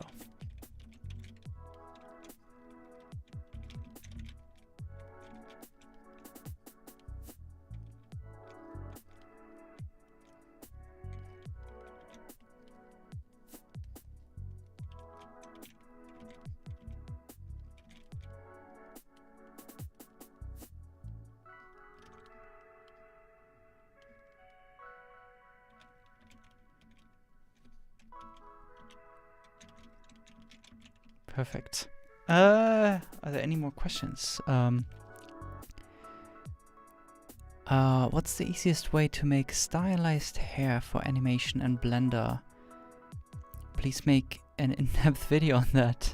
See a lot of amazing videos, but it's for ZBrush users, but not for Blender. Oh. Stylized hair. I mean, one of the most usual ways I see how people create stylized hair is with curves. So that's one way of doing it.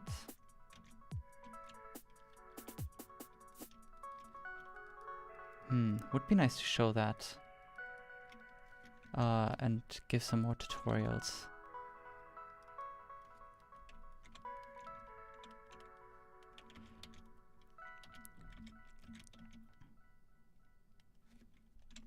Hold on.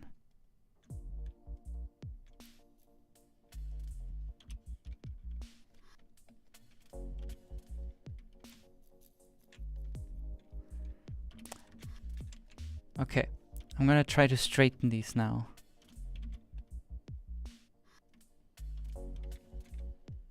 That could be really useful.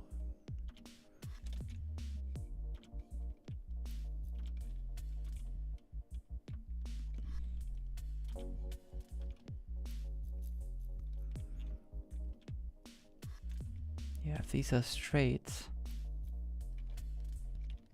then they will, then they follow, and the UVs will follow the shapes much more. Okay, let's see.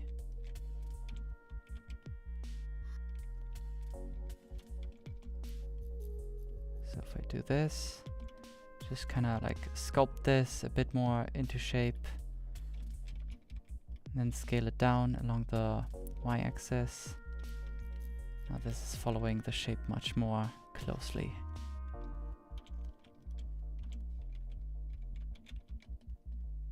Like that.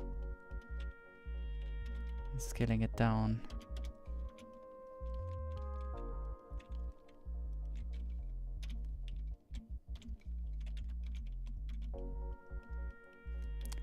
I'm just focusing on the pinned points right now. Just making sure that I arrange them correctly, because everything else will just follow them.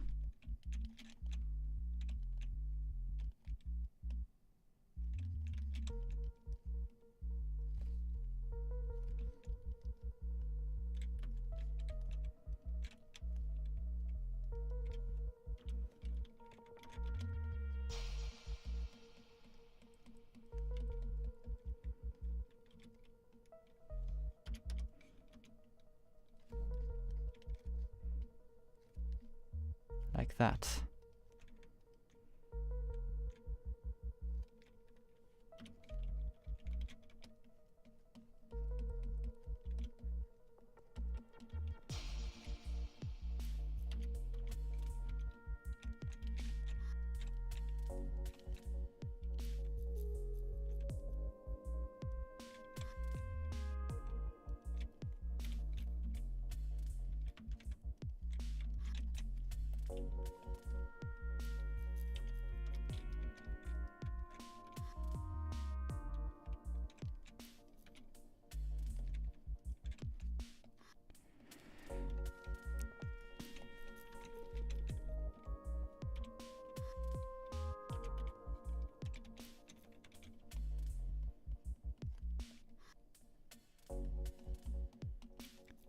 go.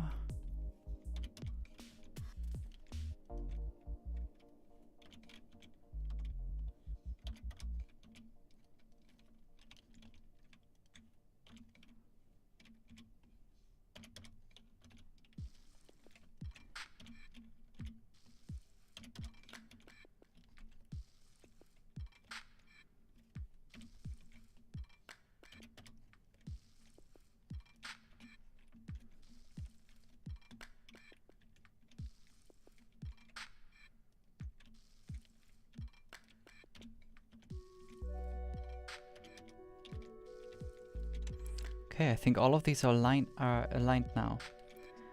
So if I look at this, all of the UVs are just nicely following the shapes that I sculpted and retopologized. So if I now bring all of the other ones back,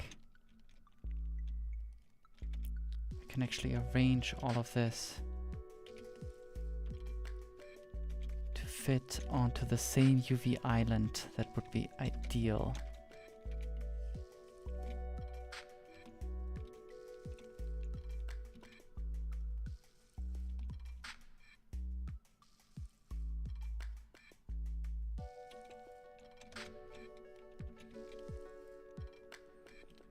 This is pretty much the right size, but if in doubt I can just press Ctrl A and it will resize all the UV islands so that they have the same density pretty much. Okay, I'm gonna scale all of this down a bit.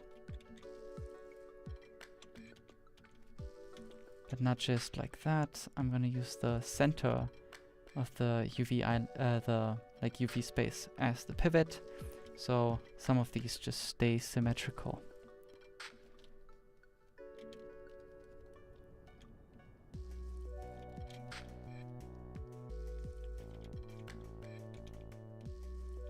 There we go.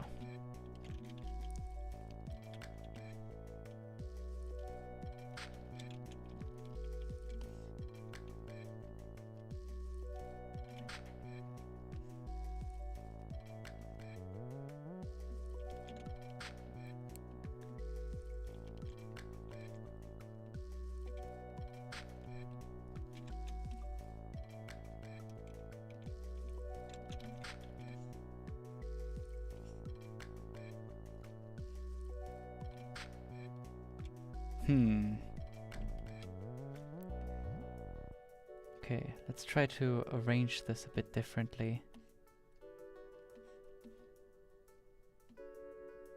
I want to use the space as efficiently as possible. So these need to be arranged a bit in a different way. I think there's still plenty of space left. I could even scale this up a bit more.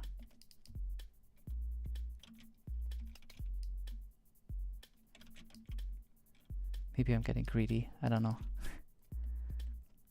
But if I do this right,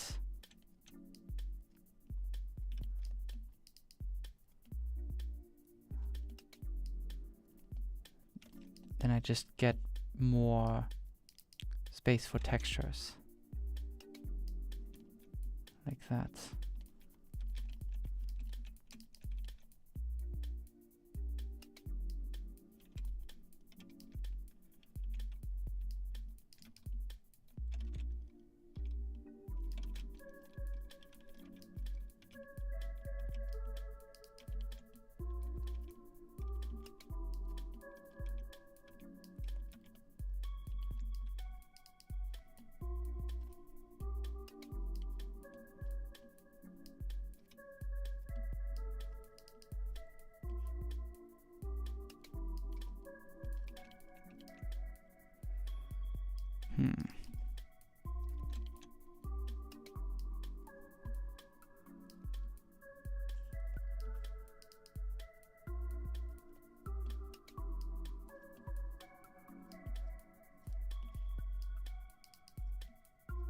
Like that.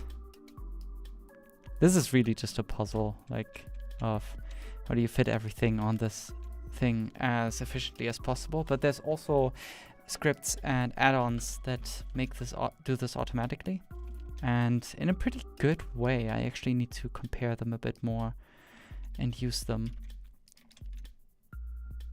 I think this is good. One of the things I would then like to do right now is to actually apply the mirror modifiers over here. Same thing on the body. So now, if I go in here, all of it is nice and symmetrical. And if I go in the hair UVs, all of this is also aligned nice, or at least this part over here is aligned nice and symmetrical. Or it used to be. Ah, damn it. Now it is again.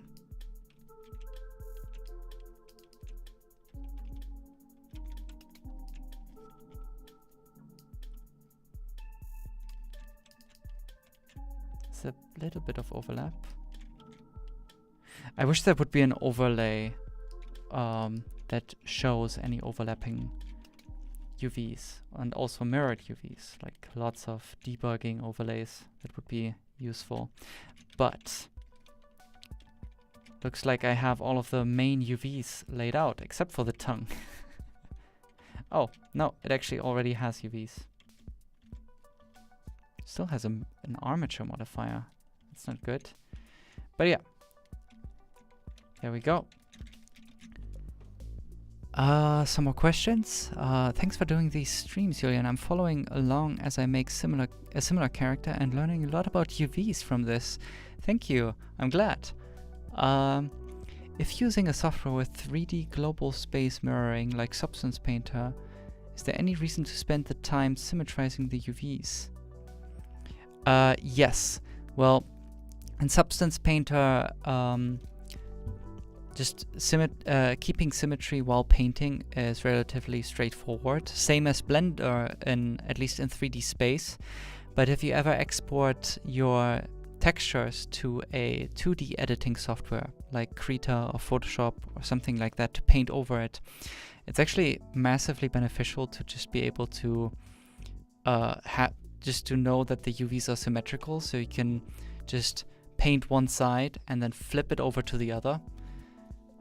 So that's basically the only advantage of using mirrored UVs, symmetrical UVs.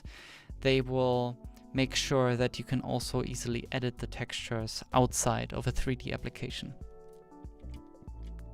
It's basically just something I got used to doing, especially for film productions. It can be useful, but if you're making UVs for games, it's generally more efficient to use as much space as possible, as efficiently as possible. So just don't even worry about symmetry there. Just try to use as much of the UV space that you as you can. But anyway, I wanted to show some stuff like extra UV maps. So for the hair, I'm gonna wait until I actually get to shading. Then I know probably a bit more about what is going to be necessary as in UVs. I could still add more UVs while doing the shading. But for the clothes, I already know. I'm going to add some extra UVs that will make it easier to place seams procedurally. I also see another question. Hi, I tried using Blender to UV myself, but the relax brush just doesn't work properly. Do you have any tips on having it do a decent job actually relaxing the topology, not just squeezing it? Well, for UVs, the relax brush is pretty terrible, to be honest. As long as you mean the relax brush over here in the UV editor. What this does, it just smooths your topology like it's an actual mesh, and that also means shrinking it and distorting it. So that is actually pretty useless, except for like some very specific cases where it could be useful, but it's not relaxing, it's smoothing. So that's something to keep in mind. I wish it would be different.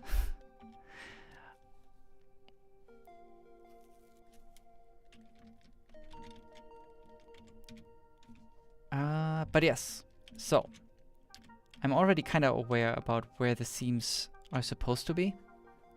So what I could do is just make a new grid texture. Let's see. I'm actually going to switch to the shader editor and just plug this one in like that. Okay, I'm gonna isolate this and make a new UV map, and this I'm gonna call seams. Now this is a bit of a tip that something that I looked up from Simon, where he was just placing seams procedurally, and it's actually really quite useful. So basically what I'm gonna do is going back in here. First of all, I'm gonna remove live unwrap. I'm gonna disable it. That way I just make sure that I don't destroy any of my UVs. Now I'm going to remove all of the pins like that. Okay. Now I need to get this part, for example. These, like I know that I'm gonna place some seams over here.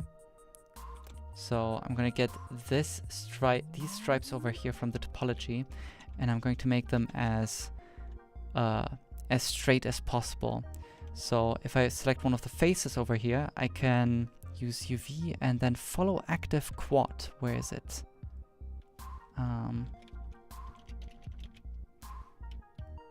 Unwrap, follow active quad. Length average. Well, that's not quite what I hope to happen. Which one is it? Align. Auto? No. Straighten. Selecting all of this. Align, straighten? No.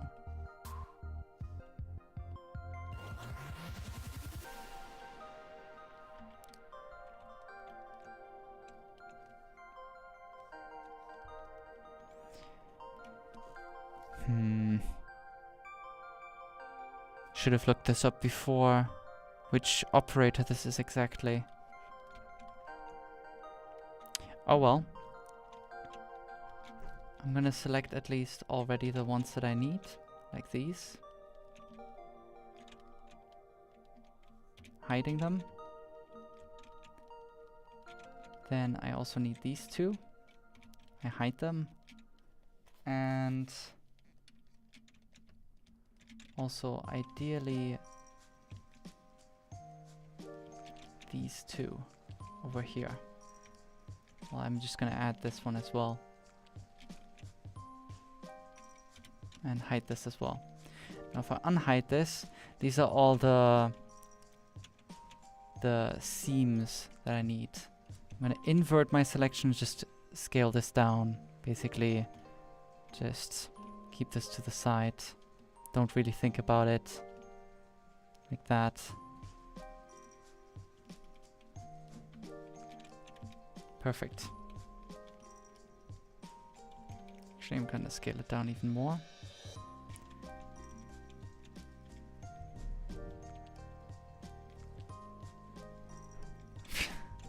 Should not put it on a little red cross. Can I show the texture at least? Yes, thank you very much. I just want to have it on the side, like not really focus on this. Now, I'm gonna hide this so I can focus more on these guys. Now,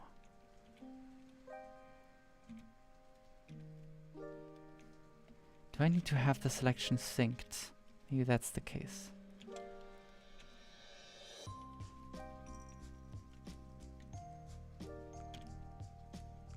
Follow active quad. You. Follow active quad. Okay. Let's just make seams from the current UV islands, and then I can maybe do this more easily.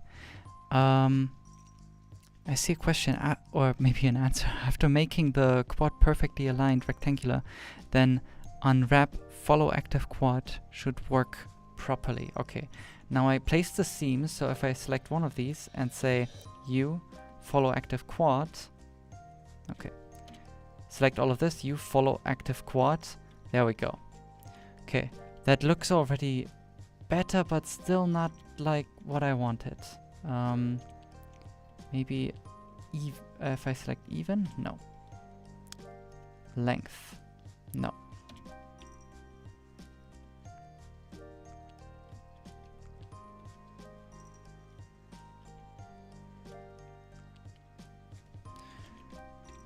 Okay.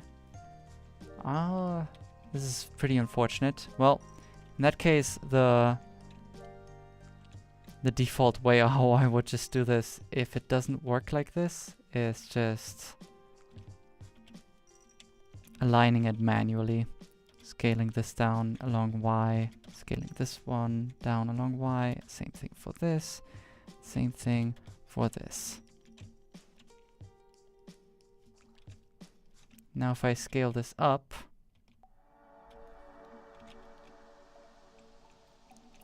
you can see where I'm going with this. Like, I could place a tiled seam texture over here, or maybe create one procedurally, and it would just follow this patch over here.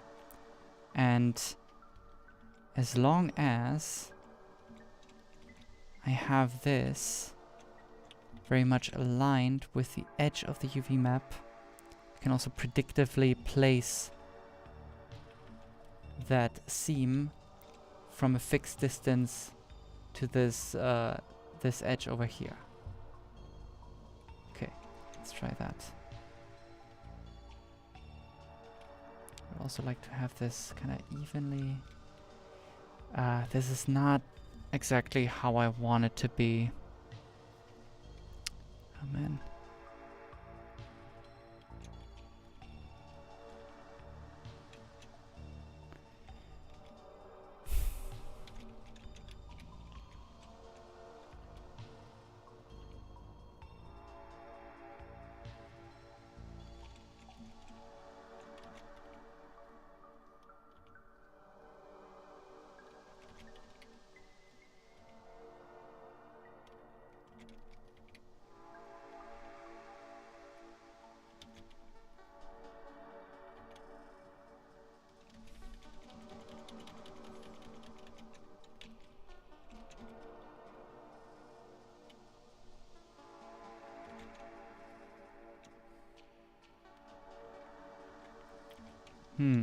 How do I make this in a way that it actually doesn't stretch this as much, but actually ends up more,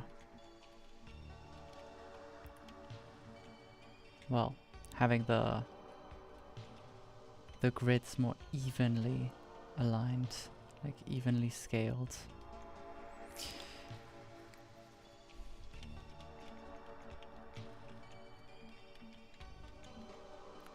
Well, that might actually be something that I will need to figure out in the next stream, since I'm already getting a bit short on time.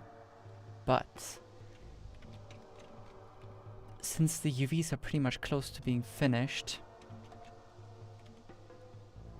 it would actually be great if I could just, let's see. If I could actually just start with the shading in the next stream. That would be amazing. So if I continue with the UV mapping next week, it will be in combination with working on the shaders, where these UVs are actually becoming important.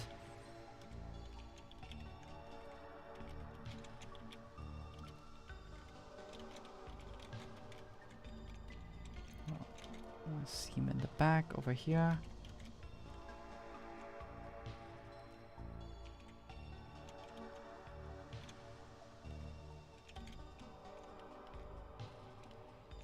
Like that. Okay.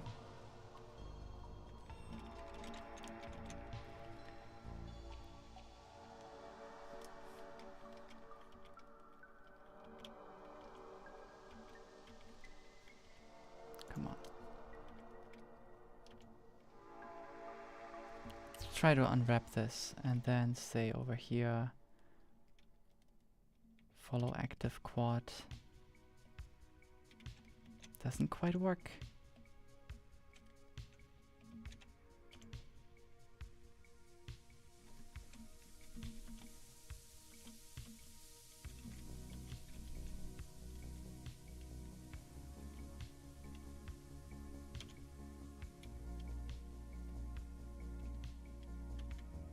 Yeah, I think I'm gonna get back to this, but the main UVs are all set up and those work. It's done for all, like the entire character. So I will be able to use this for the shading in the next streams. In case for the extra UVs, I will just add them next time, or finish them next time. But I hope this was useful. And I would say I'm gonna sign off and I'll see you next time.